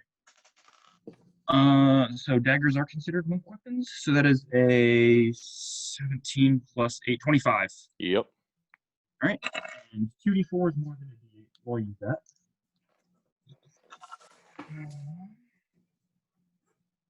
That is 11. Whatever damage this dagger does. Magical piercing or slashing. I forget what daggers is. Magical piercing.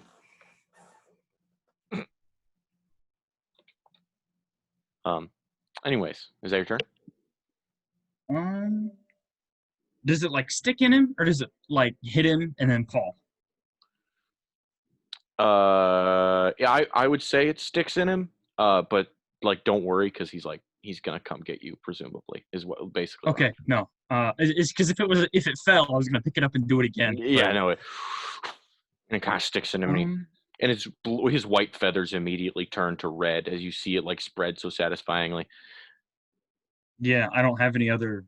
Sweetie. I got my stuff back. I forgot I have darts now. I'm gonna throw 2 darts. Okay. Oh, thank God. Sweetie, you see it up in the sky. A terrifying red dragon is breathing fire and flying around, and Nikolai is just throwing stuff or Eduardo throwing stuff at it. One of those is a natural 20. The other is a 24. You're like, shit. All right. That is 12, 23 with those as I throw 2 darts at him. Now that's my turn.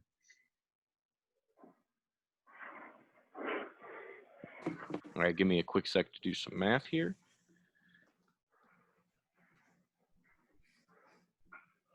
And he just like growls at you, Sweetie, continuously enforcing that message in your head that he is in fact a dragon.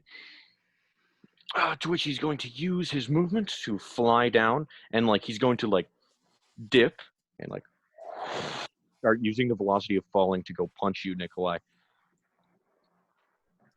And the first hit is going to be he's going to attack you recklessly, I may add. Oh, good thing he did. That is going to be a 22. All right. Then as good thing that is again too. A dirty 20 doesn't cut it though, right? Nope. Damn. The other one was a natural 1, so we're glad he didn't roll that. As he Superman punches you as he flies down from the air, dealing maximum 16 damage. He's now standing on the ground, and he has to make a wisdom saving throw because of the spirit guardians. Correct. Gronk. So Yeah, he wasn't listening. What's the DC 3d8 for Spirit Guardians? Yeah, no, yeah. Do you want me to roll the 3d8? Is that okay, or are you gonna roll it? I was gonna say he rolled a 10. So. Oh well, that doesn't fail. But okay. Do you want me to roll the damage? Or do you want to roll? Yeah, you go for it. It's your spell. That doesn't fail. A 10 doesn't fail. A 10 does fail. Said doesn't. I did not. So you're not contractually obligated. Okay. No, Gerald is all over the place tonight. You see what for an hour or two, an hour and a half. 16 radiant damage. Okay, 16. Mm-hmm.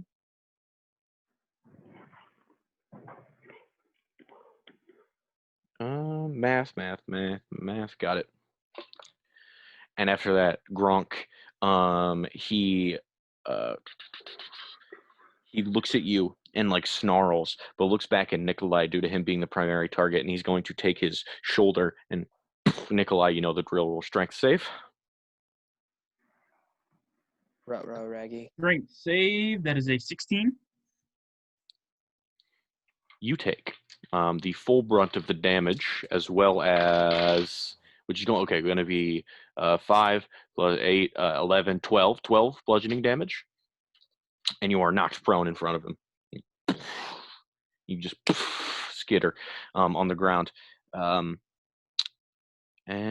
yes, now it is Sweetie's turn. How are you knocked prone? Are you laying on your back? Are you like? Are you laying on my back? On his ass, kind of. Yeah, I guess. Yeah, on my back. Okay. Well, I didn't know if you were going to be like, I'm knocked prone, but actually he just knocked me down to like one knee or something like that. I'm going to call that prone. No, no. Because I was going to flavor like jumping off. Anyway, I'm going to jump up. I'm going to try and ring this guy around the neck, like grapple around the dragon's throat. The dragon has like protrudes this long serpentine throat, and you just like, I got this one, Eduardo. As you like jump up and go to grab him. Roll whatever it's fucking called. Athletics. Why? Yeah, he probably I don't on that one. Sorry, man. I rolled a 3. You got a Plus, 26. it was like, okay, yeah. Ooh. As you're like, I gotcha, and you see Sweetie as he runs into the fray. And you're like, Sweetie, no, and he just and falls onto his face. Is that your turn, Sweetie? Yes, You see it the is. dagger. Like as you look up, you see your dagger that was sticking out. Like it's in his hip as he's like standing there. And you're like, oh hey. Could I grab it? Yeah, I'd let you retrieve it as an action or a bonus action. Just like, Okay, I'll just like, sink. Just I grab was it. gonna bleed. and you look over at the other two people standing beside you that are your allies, and it turns out that they were both Eduardo the whole time. There's two of them. Eduardo and Orquardo. Ordo, you didn't tell me you had a twin. With that and everyone standing so close around him, he's gonna flap his wings once more to and I need everyone to make a dexterity saving throw as the wind sort of gets swept out from beneath you.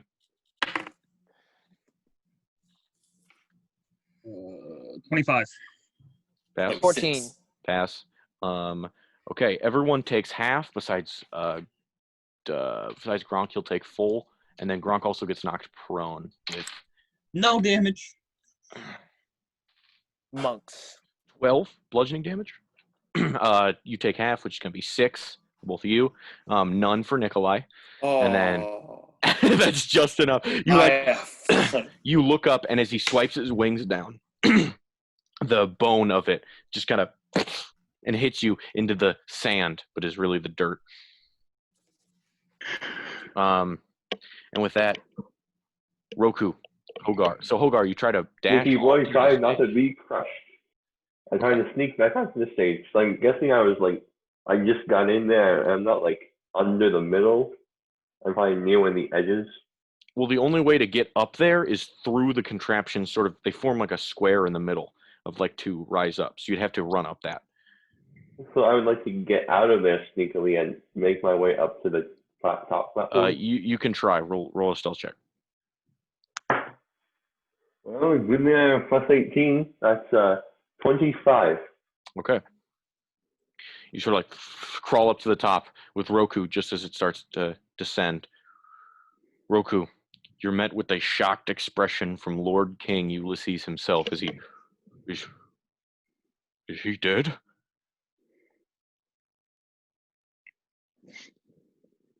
I'm by now I'm like radiating electricity flowing throughout, crackling off my as he fingertips. looks at you, his hair just sort of like stands up on end, like when you have so much static built up. And he's, you owe money. I toss it at him. It's already pre. He looks over at the halfling that comes up to, shocked. He goes, I don't think anybody wins that gem. Oh, what about me? I haven't been knocked out. He goes, they like look at you and like, who's his closest family member? The guy looks up and goes, oh, right, we secured the paperwork beforehand. All right. Rick has to open up a document here. Don't be mad at me. Did they ignore me? Yes. After all my trouble going to sneak under a platform and sneak out of that platform. I guess get ignored. Feels bad, man. And after a decent deception check, too.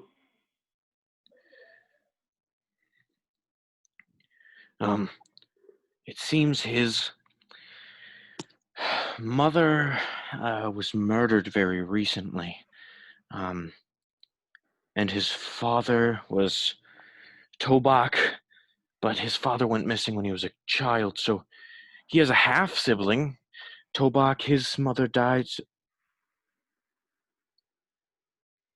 Sir, you're not going to believe it. He's my brother.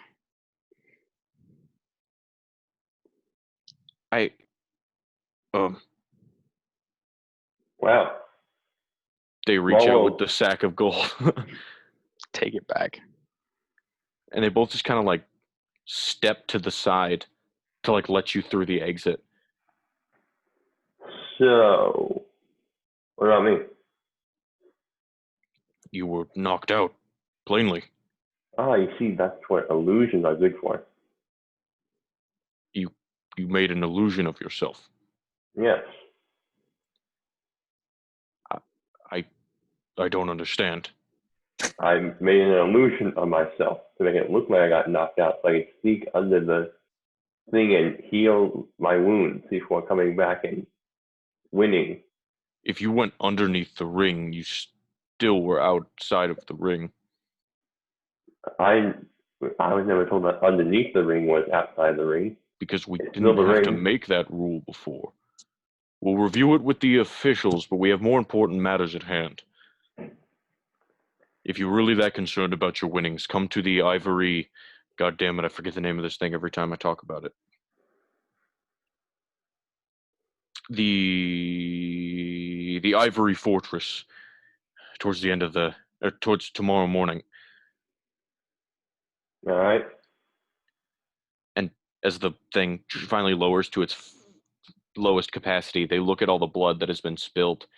It shows Joshua himself isn't done bleeding. His corpse remains just filling up the floor with blood as Ruku walks away, having lost no money from the ordeal, due to you sharing the same father who went missing and a murdered mother. His closest living relative was right in front of them. We cut back to the rest of us. Nikolai. He now stands in front of you. Yet again, Sweetie is not blacked out, but what else is new? All right. So he's just standing here. Mhm. I am going to I'm gonna like get as close as I can, and like while as I'm approaching, trying to to approach to close the distance, I'm gonna come at him with a flying knee, and then after I've done that, I'm gonna do what I did earlier and throw elbow strikes and knee hits. Spending a key point to flurry of blows, so I can attack. Yeah. All right. The lowest is a 12, That does not hit. followed by a 19. That does. Everything else is higher than 19. So, 3d8. 14 is 29 magical bludgeoning damage. Holy shit. Okay. And he needs to succeed a dexterity saving throw or fall prone. Dex save is going to be 16. That succeeds. So he does not fall prone. You like sort of like kick away at his leg to like drop it, but as you're just kneeing him, and he's like gotten to that point where he's no longer blocking. He's so disoriented. He just starts like putting his hands. Was that were those with advantage? Yeah.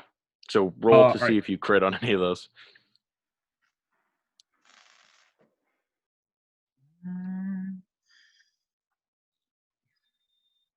None of them are crits, but what about the one that missed? Oh.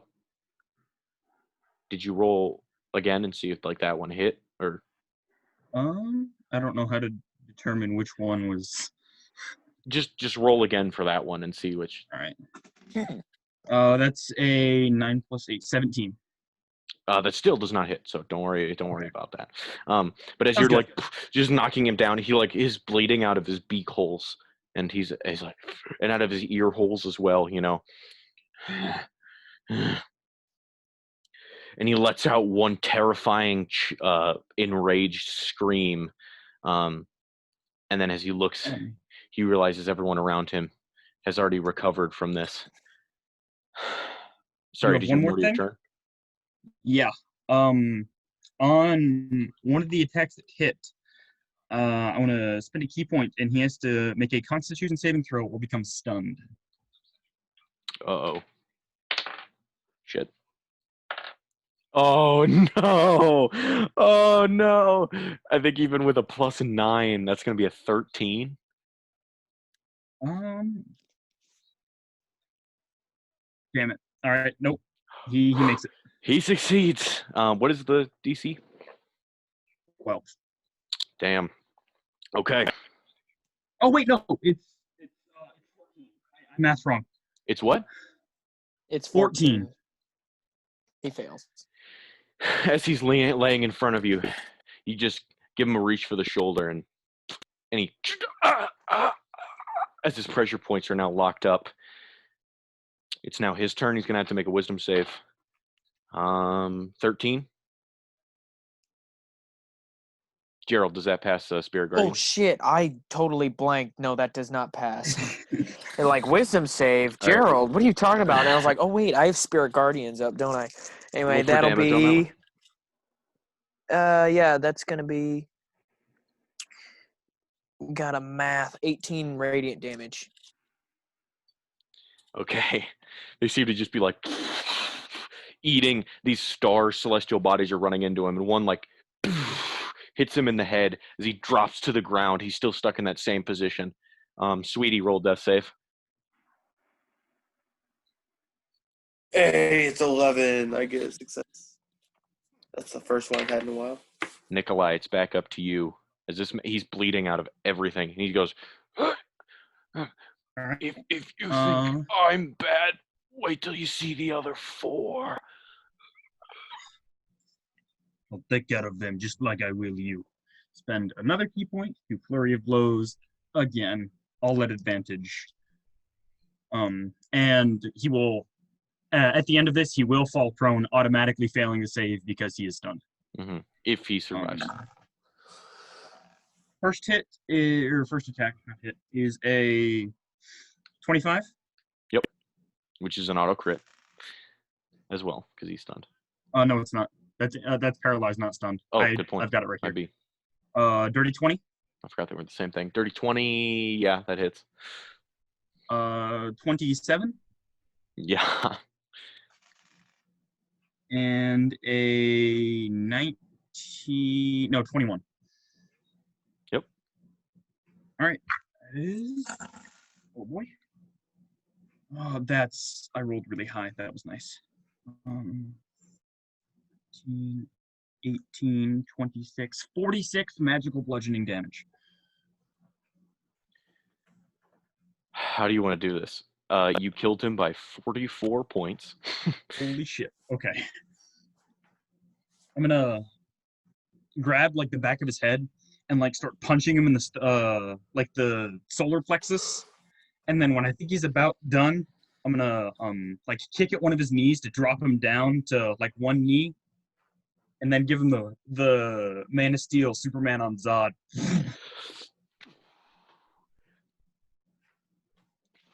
His body collapses on the floor, broken. Just as Hogar and Roku step out of the door of the tavern, you guys see off in the distance, your friends standing around a bloody corpse. So, Right. Hold that dot. And I'm gonna rush over to Sweetie and cast Spare the.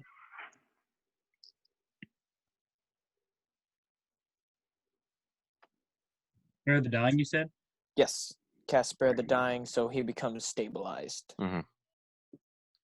You like close his wound so he's no longer bleeding, but he still lays face first in the dirt. And then I'm gonna flip him over so he doesn't suffocate, brush the dirt off his face. And then I'm gonna head back to Hogar and say, right, so, how did it go? As you say, how did it go? You see a stream of people sprinting out of the tavern, running away. how did we get out before them? No, you didn't. You just got out before some people. Oh yeah, that I think we home ruled earlier. It was after the boat fight. That if combat is over and you're unconscious but stable, you come up with 1 hit point. Oh yes. So, Sweetie, you have 1 hit point now. Sweetie, you wake up and you spring to life, waiting for the dragon and your Eduardos. But you see Nikolai and Gronk and Hogar and Roku and a dead bird, and you're like, wow, never gets any better. Like, you will always just trip real hard every time. With my 3 remaining hit points, I'm going to spit out some blood and then investigate the dead bird man. All right, roll an investigation check. Investigation. 18. You look, he pulls something out of his pocket. It's like it seems to be a piece of paper. It seems the only possession he has on him. You unravel it. It seems to make absolutely no sense. It's in some sort of text you don't understand, and it doesn't make any sense. What language is it? Wait, yeah, which languages do you speak? I have Common and Primordial, but Primordial also extends to Arin, Ignin, Terran, and whatever the water one is. Aquan. Awkward. Aquan. And those are the only ones? Yeah. Okay, then no, you can't read it. All right, that's good. I will stuff it in my gi, and I also want to have that note that he gave us earlier. I'm gonna pick that up. Oh, by the way, the paper itself is it's like a whole paper, but it's one line at the top. It's not like filled out. It is literally like maybe a sentence written at the top. All right, I'll roll that up, stuff it in, grab the note, and then I'm gonna get my staff because I dropped that when he picked me up, and make my way towards my friends. Are you gonna share this information with anyone? The fact that I have a piece of paper, Yeah. I will when. I mean, you we guys get- all saw him loot the Eagle Man. It's not a big secret. We got other stuff to deal with. We'll worry about a piece of paper later. Right. Okay. Hogart, so what's the situation? Did you win? That's currently under debate. What do you mean? Let's You look talk at the over- ship. You look at Roku. His hands are dripping of blood, out of the hole where this spring-loaded spike is, and he's personally covered in blood. He's got parts of him that are sort of scalded or burned. It's looks like he just got into a fight. You don't know why. We see, I may need you as a lawyer tomorrow. A lawyer? What did you do? I'll talk about it. We'll talk on the ship. Right. Fine. So if you didn't win, and Joshua was talk about dead, it which on the ship. means so there is no winner. I said we'll talk about it on the Did ship. we just lose 2,000 gold? We lost 1,000 gold, unless someone else made a bet. It was just 500 from me and 500. No, Roku killed someone. He had to give 1,000 to someone. He gave it to himself. I was down the boat. So was your brother? Yep. Oh. Well, congrats. Killed another family member.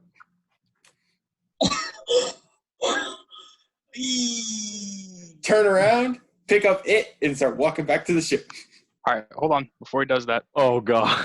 Damn it. Oh no! Oh no! I get it. At this. Holy shit! I was like, "What is he?" And then as soon as it Jesus clicked, Christ. odd arm attack from my right hand, right in the back of the head. I'm gonna try to prevent that from happening. I don't know if I can. I'll let him get one off for free, but then after that, you guys can step in. Well, in Sweetie's current state, that one off. Does a 29 hit?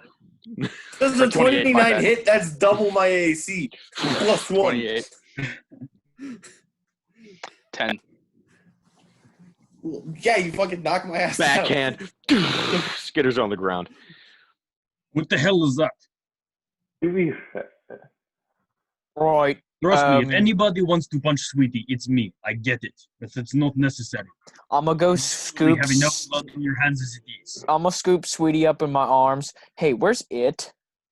Underneath his I went to pick him up. yeah, he's under Sweetie's laying on him. All right, I'm gonna pick Sweetie up and say, "All right, it follow me," and I'm gonna spare the dying on Sweetie, but I'm not gonna let him out of my arms. Even Sweetie, if he wants, you come too. You don't remember how you got knocked out. Weird. You went back to the ship and he he's passed out for some reason. God, your head hurts. but if Sweetie tries to leave my arms, I'm gonna try and keep him there. So take Sweetie, that how you will. you're being held as well as you are holding it a common theme at this point. Damn, it's a shame the hallucinogen wore off, because otherwise you'd be getting carried by Eduardo. It's some sort of like, I don't know what I would have made it look like in a hallucinatory state. Eduardo's head. Just an Eduardo head. No, not like a bloody decapitated head, but just the head. All right, sweetie. I think we're gonna have to. Do you want to go? We should probably go back to the boat. and Why check am I in your arms? Just quiet. Let me monologue. Right. We should probably go patch them up, but also we have money on the line. If nobody won that fight, I want a reimbursement. They're debating over what to do. Let's go back to the ship and we can discuss it. Right. If they jip me, I'm gonna be pissed. And it's not even really my money. I had to borrow a bunch from Sweetie. It was what, like 1% your money? Gronk lost 5 gold. Sweetie lost 995 gold.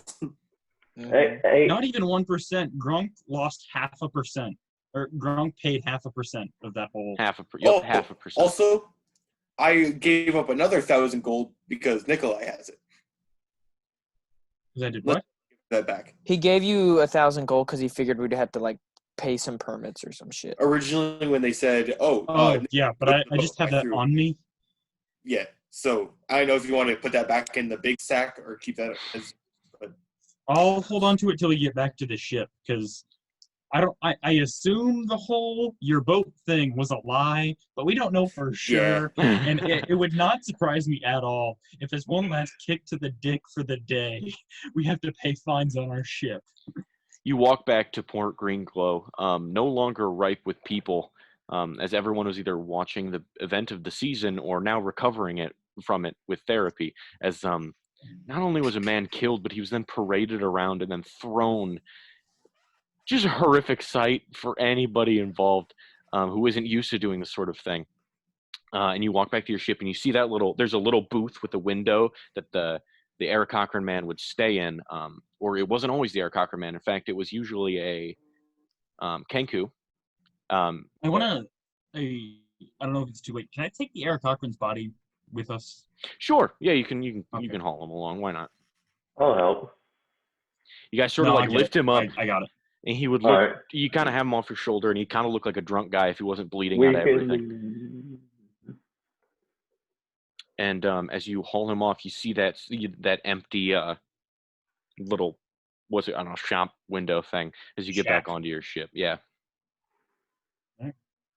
You guys all haul up your wins, both material and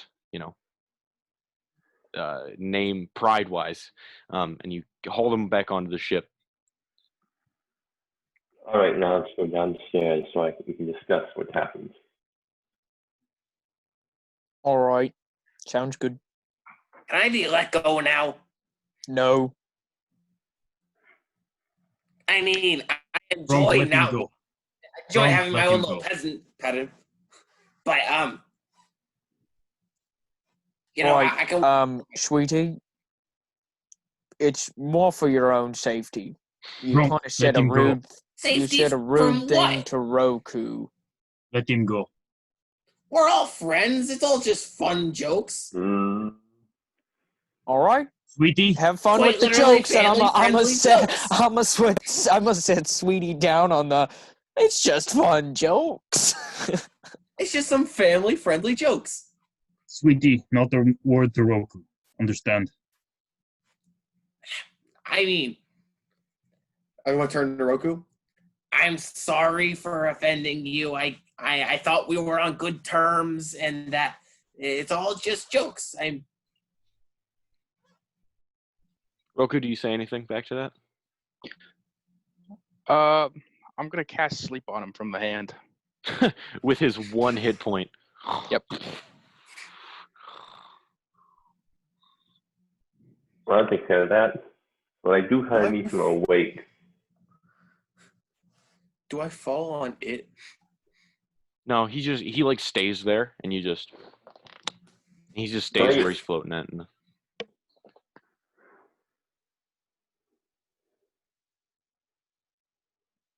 Well, I kind of need him awake for the talking about what happened out there. All right then. And I scoop him back up because he's now asleep. It was better than me hitting him again. Roku, that was not necessary. It will not happen again. Do you want to take a nap too? Roku, Uh-oh. Right.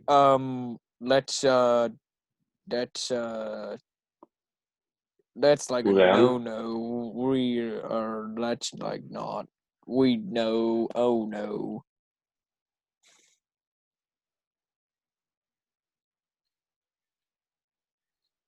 it will not happen again. Understand? I don't care what hand you have or who your father is. You will not harm my friends. Unfortunately for all of us, that includes the little one.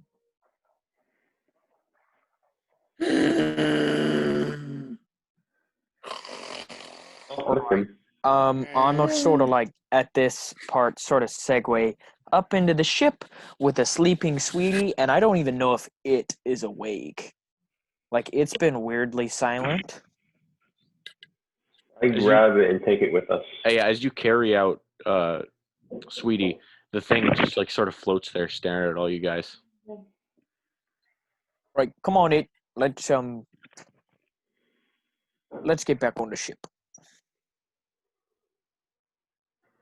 It turns.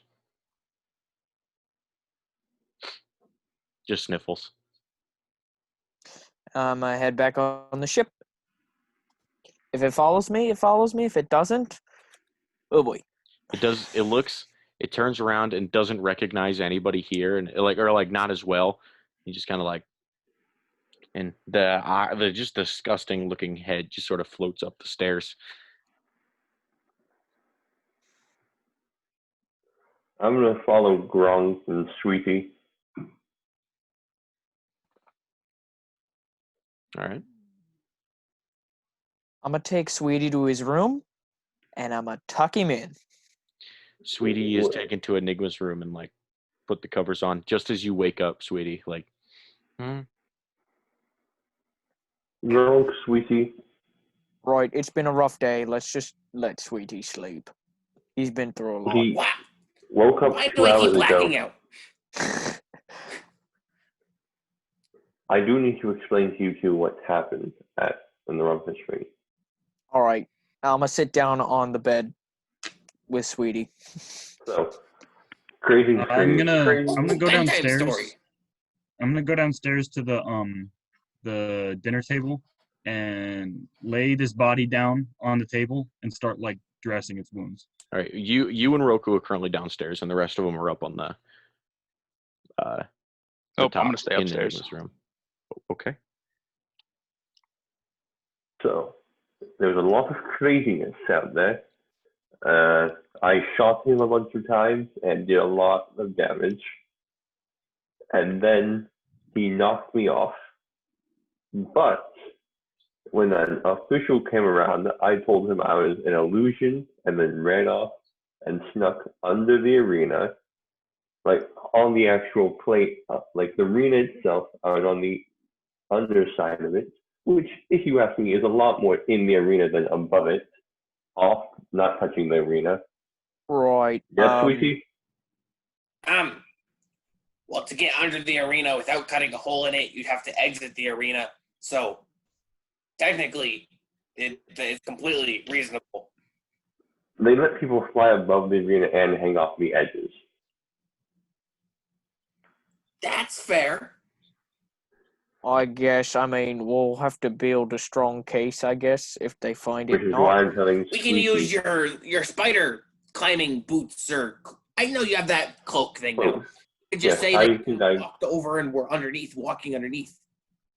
Yes, my story is I was hiding in the day and healing my wounds before I came back up to strike. But in that time, Roku downed Joshua and then killed him. Right. Yeah. We all knew that was gonna happen, though. And But since they are apparently half brothers, You got all his money back. legally, he got all his money back. And hopefully, we will get 8,000 gold. And the stone.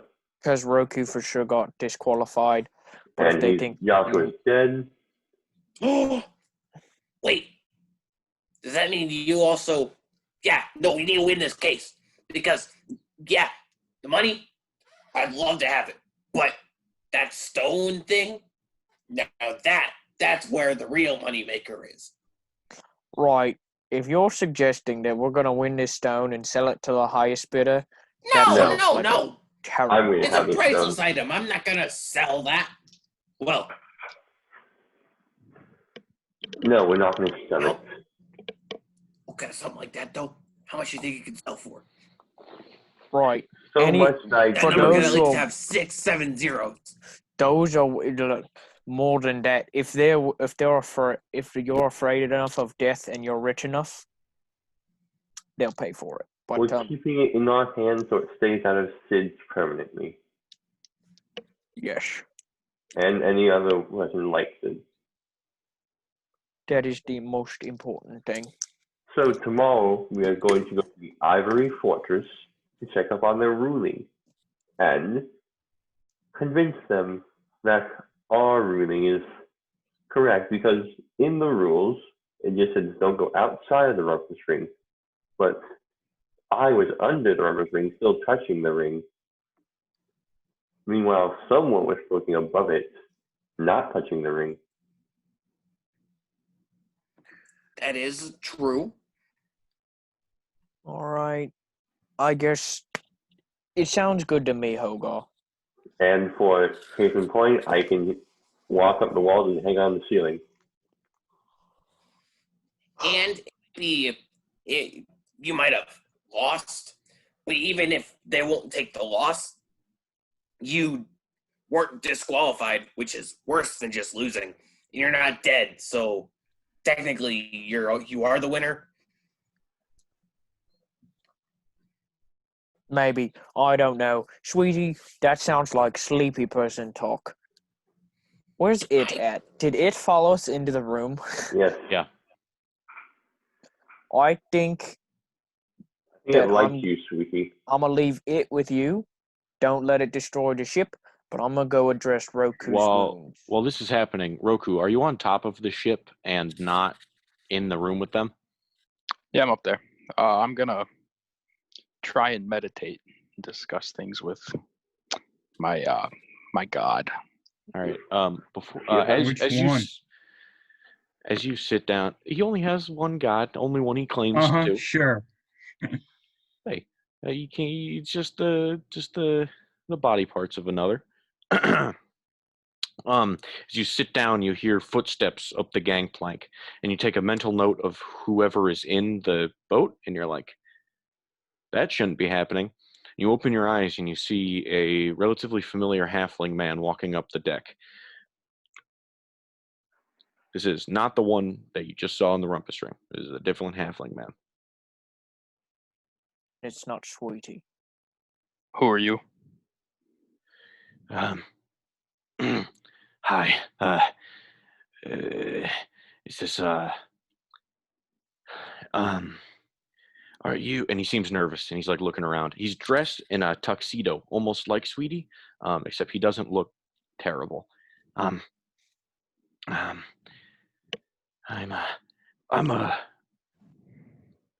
can I Spit it out. is there somebody, other people to talk? Are you the only one here? You want to talk to the others? I thought there was more of you. Am I right? Who are you looking for? And I didn't catch your guys' names. Come with me, and I'm gonna stand up and I'll walk down the stairs. You see We this bird man has been placed down on a table as you walk downstairs, and Nikolai, a small halfling man, follows behind him. I look up from attempting to dress the wounds of this dude that I killed. What is it? Some man, half man. Yes, little one. There's Hi. something troubling you. He holds the rim of his top hat nervously. I didn't know who to talk to. I didn't know you guys. Do you guys know Sid? Why? Who's asking? I worked for him. Worked. Past tense. I just quit. I didn't think Sid was into that sort of thing. He's not. I didn't know where That else is to what go. brings you here.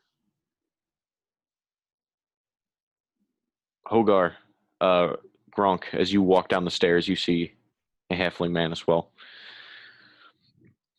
So are you seeking refuge? Is that it? Yeah. I figured you probably wouldn't like me working with the enemy and all, but I can also offer you information no one else really has. Go on. You're missing two people, right? A Yes. captain and a Goliath lady.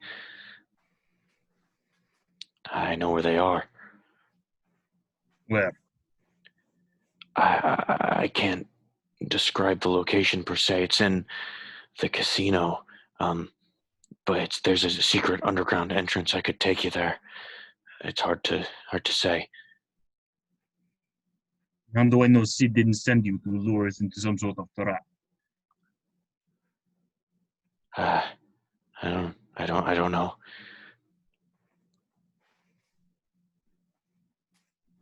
Would you like to roll an insight check? Like this. Like Yeah, step sure. on the ground and cast a zone of truth. Oh, well. That works as well. Fuck insight. If you really are being truthful, don't resist, which is an option. Okay.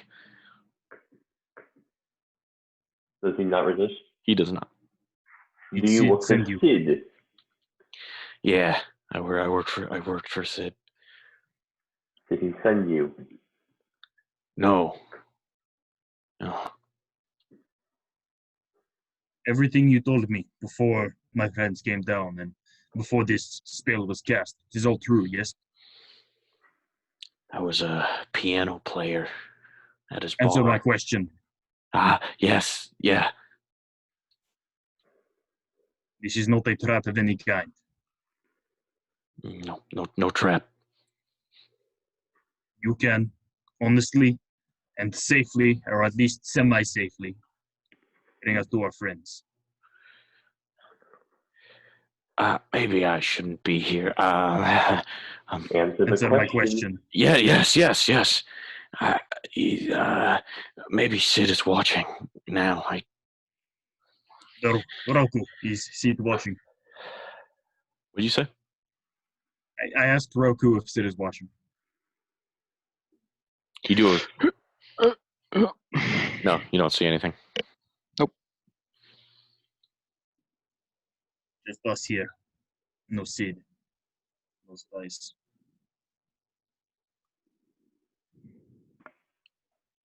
Well, yeah, I just needed to get out of here, so I went to those I knew.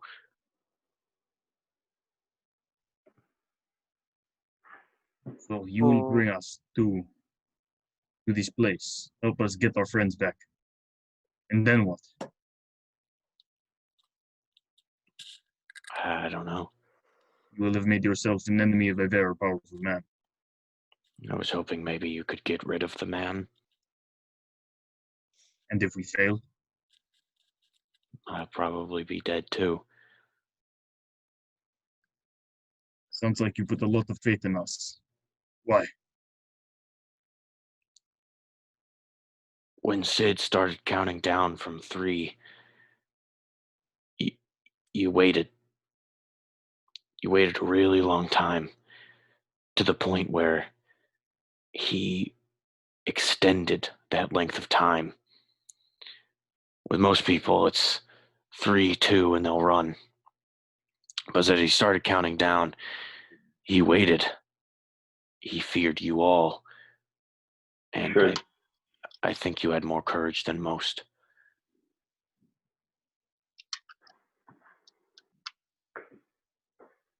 Is your How'd you- name? Boy. They call me Sork. Mr. Sork, what did Sid do to you? Why are you here?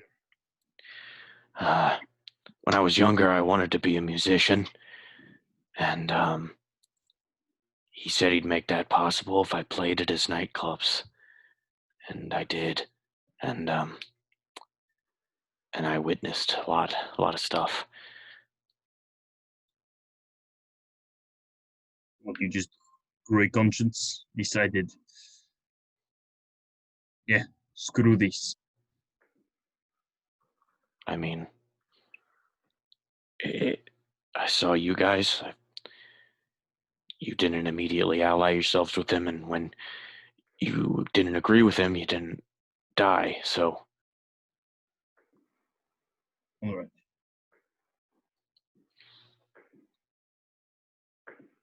You said you had contacts to cut you out. Yes. kinda. Roku, you see this light grow over his head. Gonna put my hand over his mouth and look up. What is it? He's watching. What I see is. Where? Where? Yes. Point at it.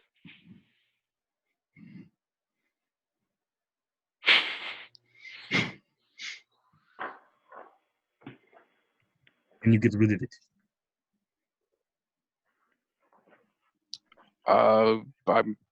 Can I attempt to grab it? It sort of supernaturally repels any motion towards it, like not physically possible. Right. We just need a little bit more time. We're gonna get this stone, right, guys? I mean, we had a little hiccup today, but we're gonna get it. All right. So, Sid is watching you. Watching all of us through you. We're going to put you in a room. You'll be alone. You will not say anything. Understood?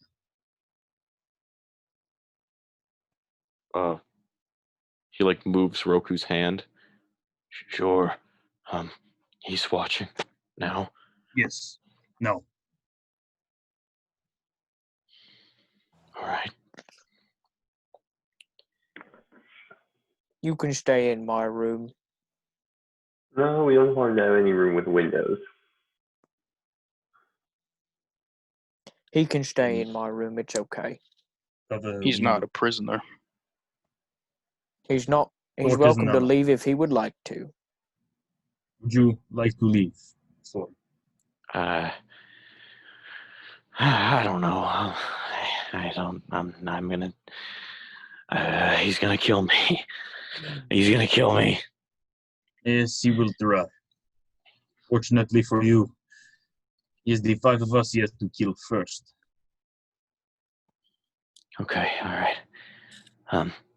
You want me to play piano or something? That's all about all I'm good at. I'm afraid we don't have piano here. So what do I do? Am I just gonna sit alone? Go to bed. I can. Get a good night's rest. We That'll be can great. come in and keep you company time to time, but I'd rather you stay here below decks. But he's watching me. Yes. Uh, I know it's a lot to take in. Here, take a seat. And I motion over towards the table that has a dead Birdman on it. he sits down near the leg and Talon. So, it's been a long day. Apparently, we have things to do tomorrow. I will finish what I am doing here. We will sleep for the night and take care of our business. Mm-hmm. All right. He's like puts his hands up on the table in a resting position. You could see this little twitchy dude is just shaking so hard. It's a lovely place. Yes, it's not ours. Why is that guy dead? Oh, he tried to kill us. He was sent by an old friend of mine. Is Okay. that threatening me, Oh, No, Nick? I don't believe so. No, because Hoga and Roku didn't get the letter. right, no, I didn't hear what you said. Is that old friend threatening? Is what threatening? Your old friend. Oh, it was Rick. He sent assassins after me to test us. But Okay. yes, he's a good man, trust me. He's just interesting. I will take care of it. We will run into hiccups every now and then, but we will make short work of them, as we did with this man. However, he worked for and with my mentor, so I will send him off with the respect he deserves. If you will leave me to it, please. All right.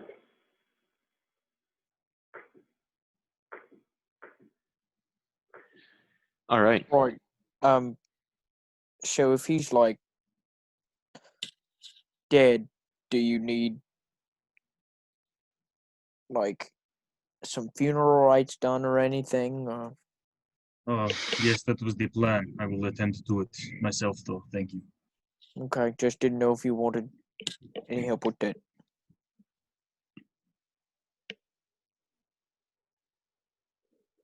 No, thank you. Sounds good. I'm going to take a nap since I slept. Mm-hmm.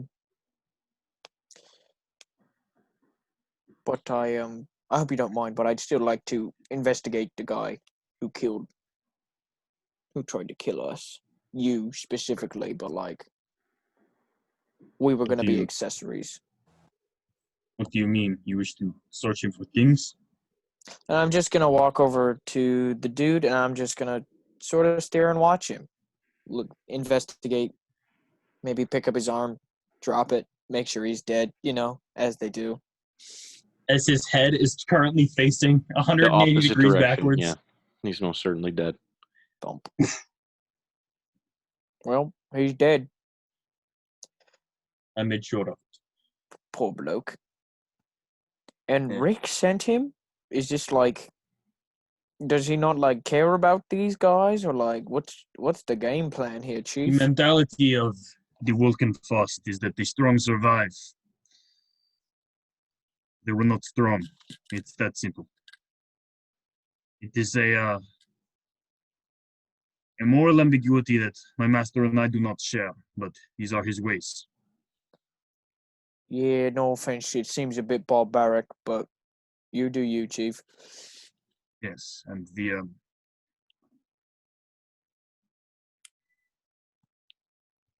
methods are not the most humane, but they get the job done.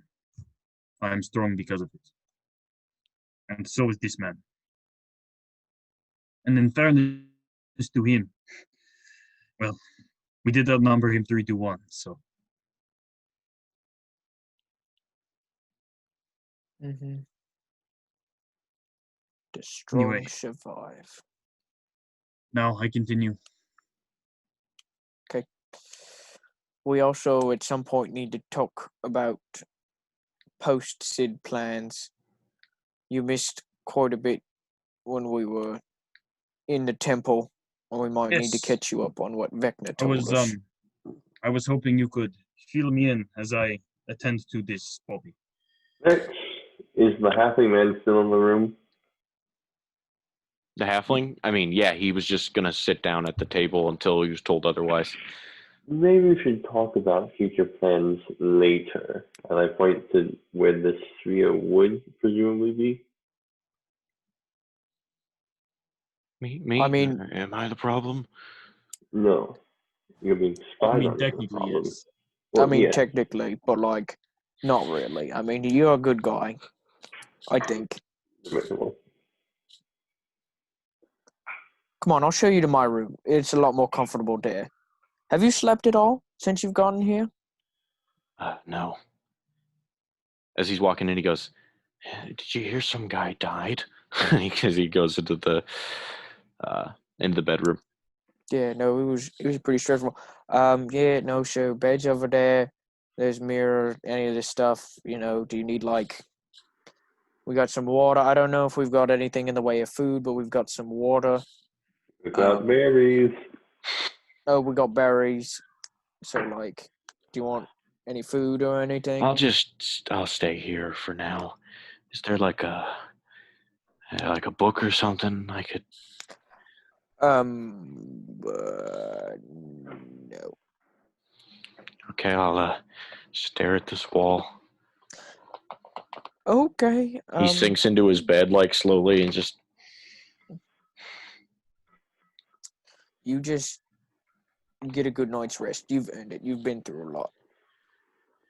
Thanks. I might shut the door. You're still there, Roku? And then I'm gonna head back downstairs to where Nick and Roku and Hogar are. Is the orb still there, Roku? I mean, when he left, the orb was there. Is the orb still there? Oh, he X-ray. Gotcha. Yeah. X-ray vision and true sight. Jeez, who gave him this eye? Sounds OP.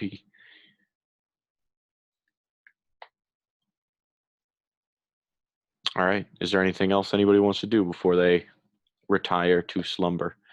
Yeah, I was gonna talk to Nick about what Vecna told us.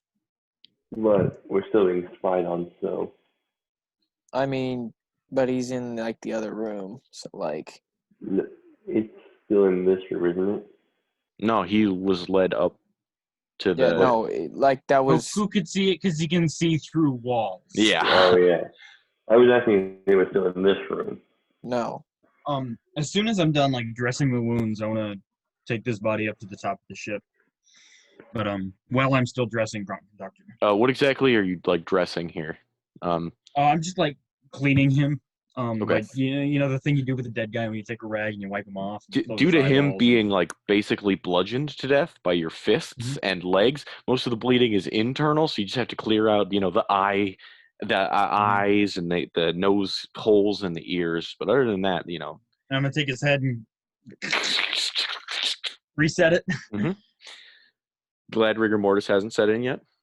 And then and is there spare canvas or sheets anywhere? Sweetie has 2 pairs of sheets. I want to find Sweetie and acquire those. He's laying in his bed in the former captain's quarters.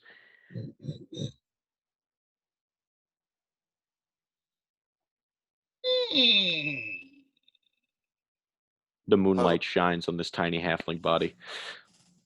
Is he asleep? Could be, could not be. I don't know. He's sort of out, but you could wake him up easily. He just dipped into. Walk over to him and give him a little.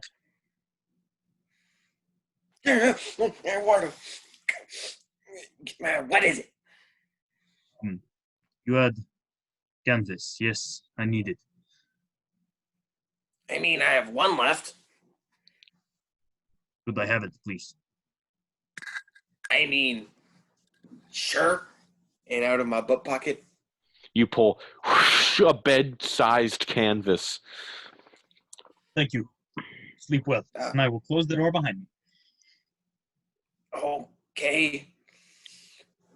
Just fall back and out. And as you start going back to sleep, your little monster sort of perks up next to you and goes, "Eduardo." What? You want to be called Eduardo?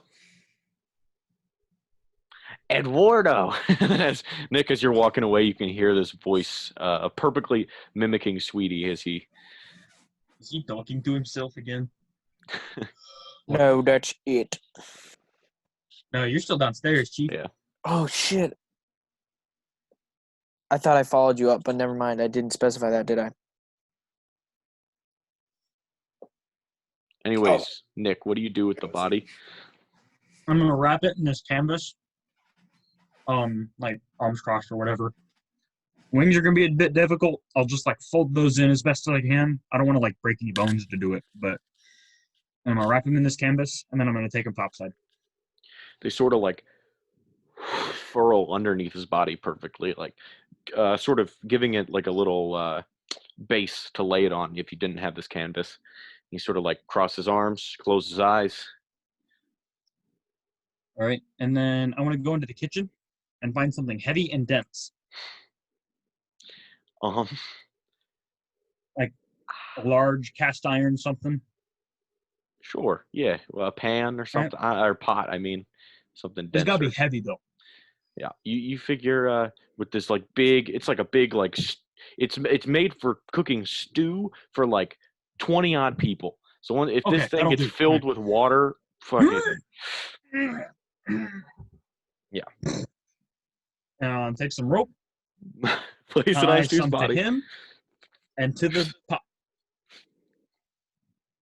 You pick up these and you just like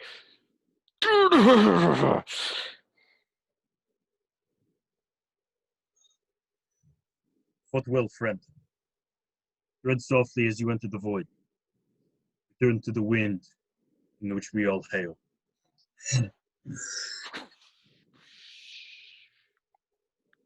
as he sinks into the Truscan shore.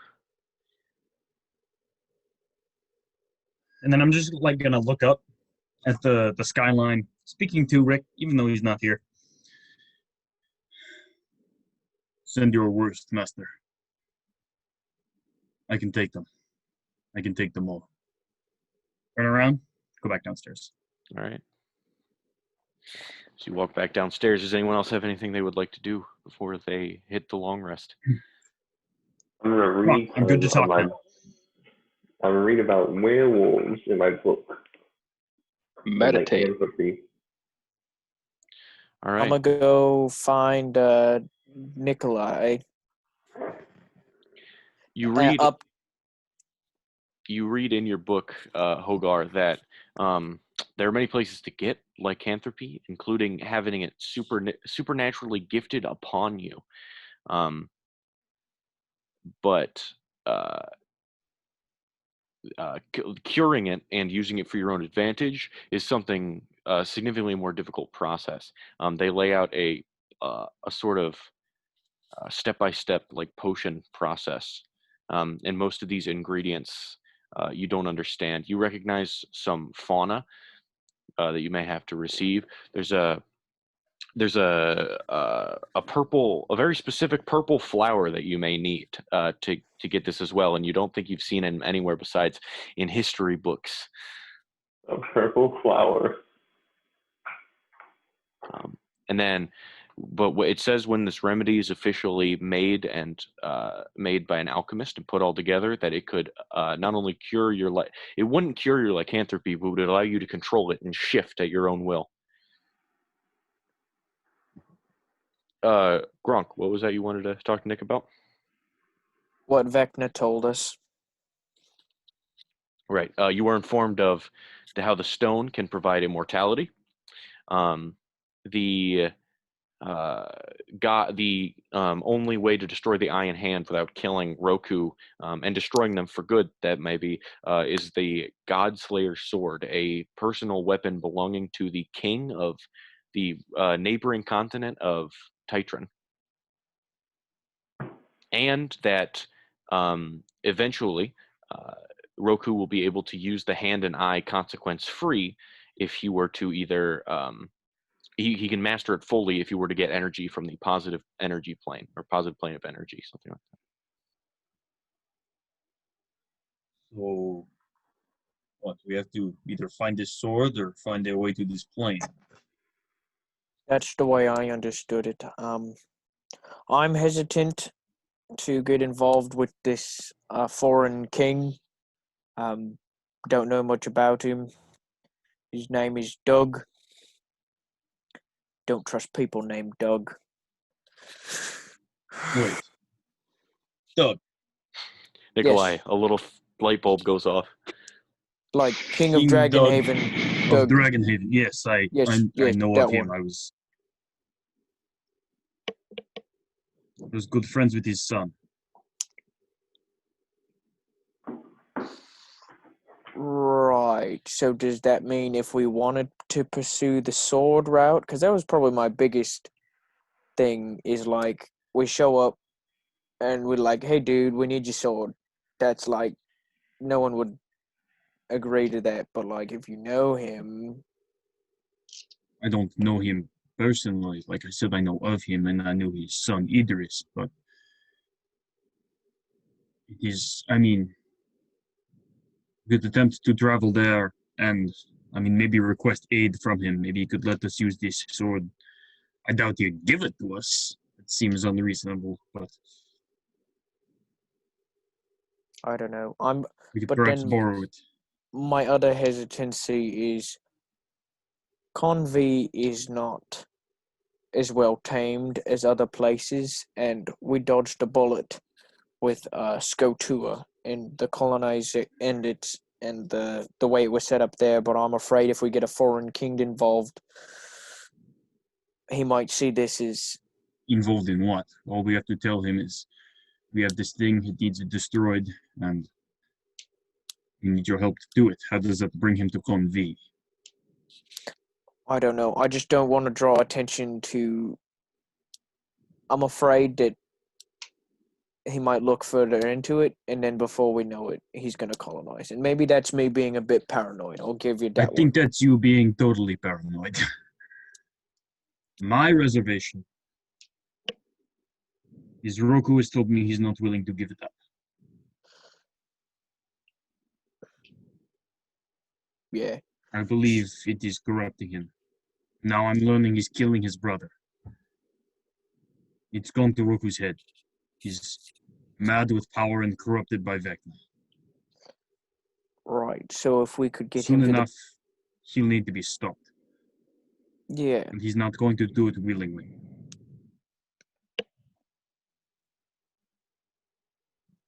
Well, and this is where the positive energy plane thing comes into. And I don't know anything about it. I don't even know if this place actually exists. But he said they mentioned an academy for magic users, and if I suppose if anywhere would know about things like that, it would be there. And he said Northwind. But Yes, Idris mentioned it as well. Yeah, he claimed to have a degree in library sciences, but I'm pretty sure it was bullshit. I don't know what library sciences is, but okay.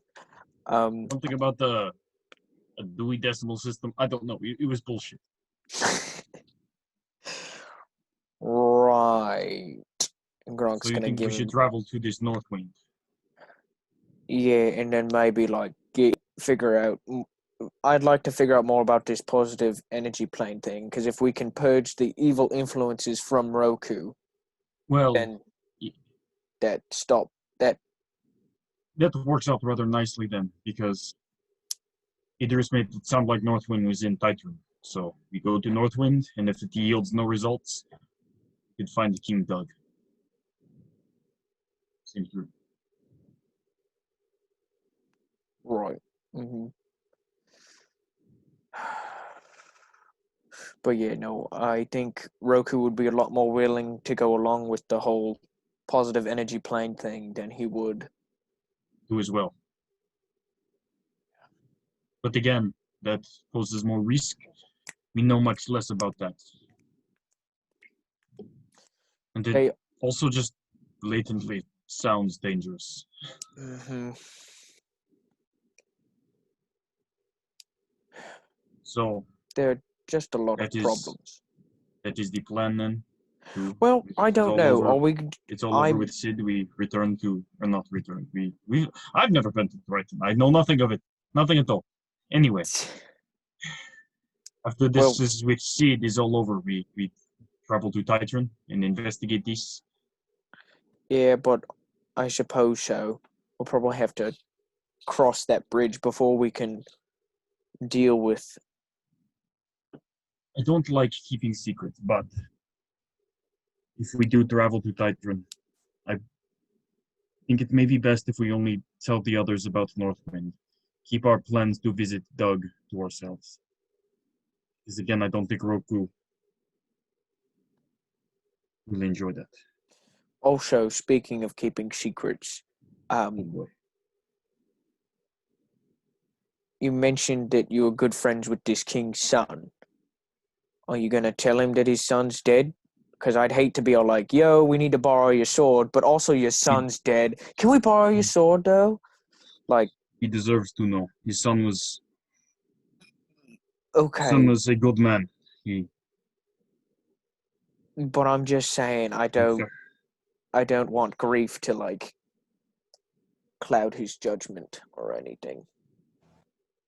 Or cause him to want to hate us, which I don't see why he would. I don't know this guy, like, at all. He has no got to save reason his to. son's life. That's got to be worth something.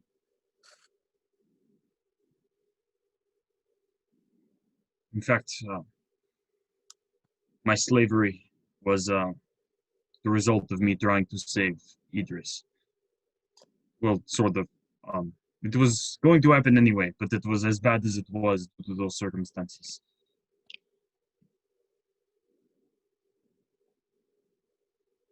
Right. You're a good friend. It's a long story. I'll have to share it with you sometime.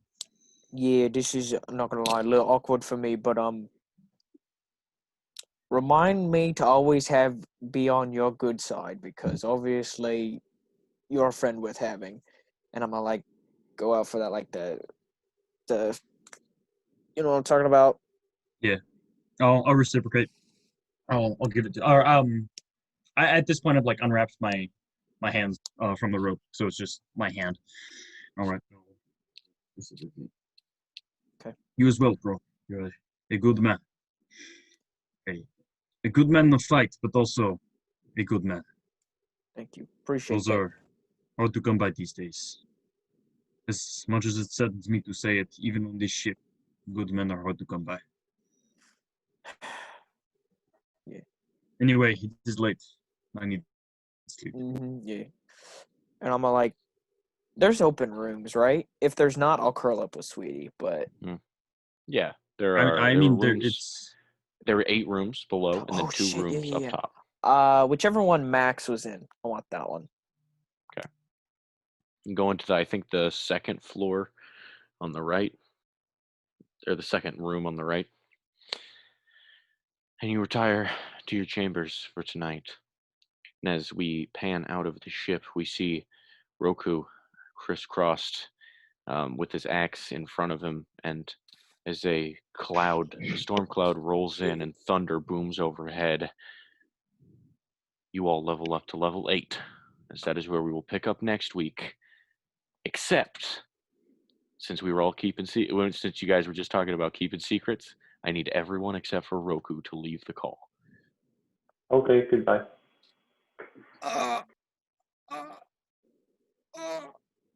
What? So, If this talk does not go well, I will be speaking with Vecna. okay. The thundercloud rolls in, and as it does, you glance up at the darkness that it creates, and a part of it spreads out, and it seems like a light emerges through this cloud. And from it you hear a great booming voice say, "Well done." Well done. Yes, you showed your strength.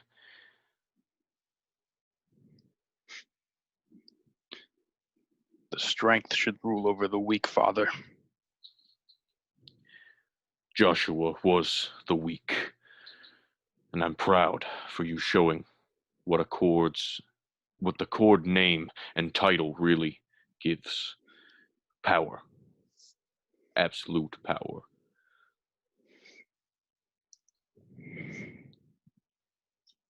Why didn't you warn me I had a brother?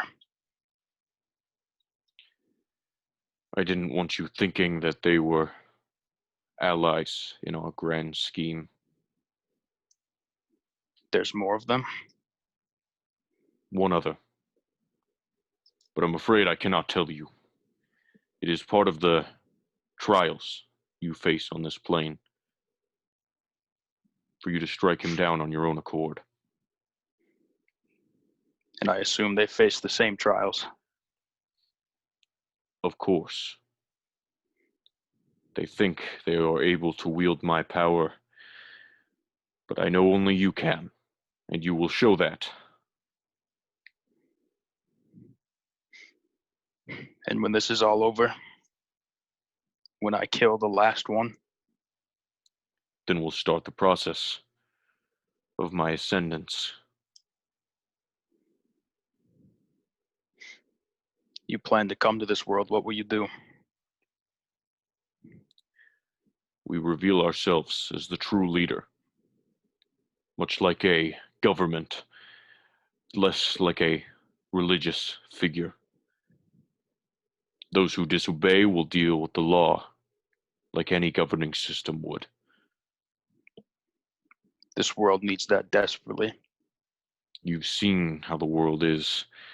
You've seen how some of your friends are untamed mongrels. They need your influence to guide them.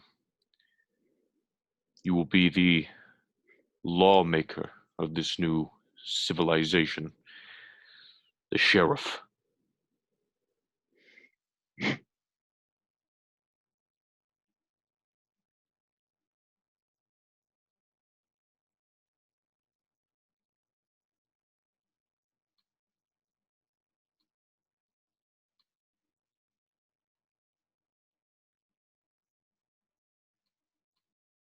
Tom, you there? You there, buddy?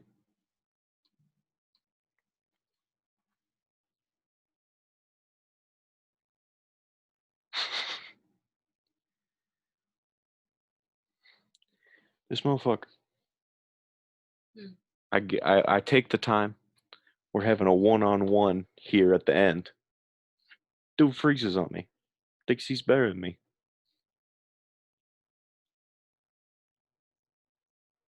How you doing? How you doing?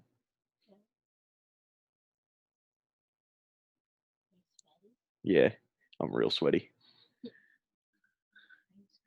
Because when you play D&D, you get covered in nerd sweat accidentally. It just happens. Last thing I heard was sheriff. Yes, that's the last thing he said. And yeah, you cut out after that. Okay. And then I asked him if, will I be ascended? You will, if you can show that you are willing and worthy.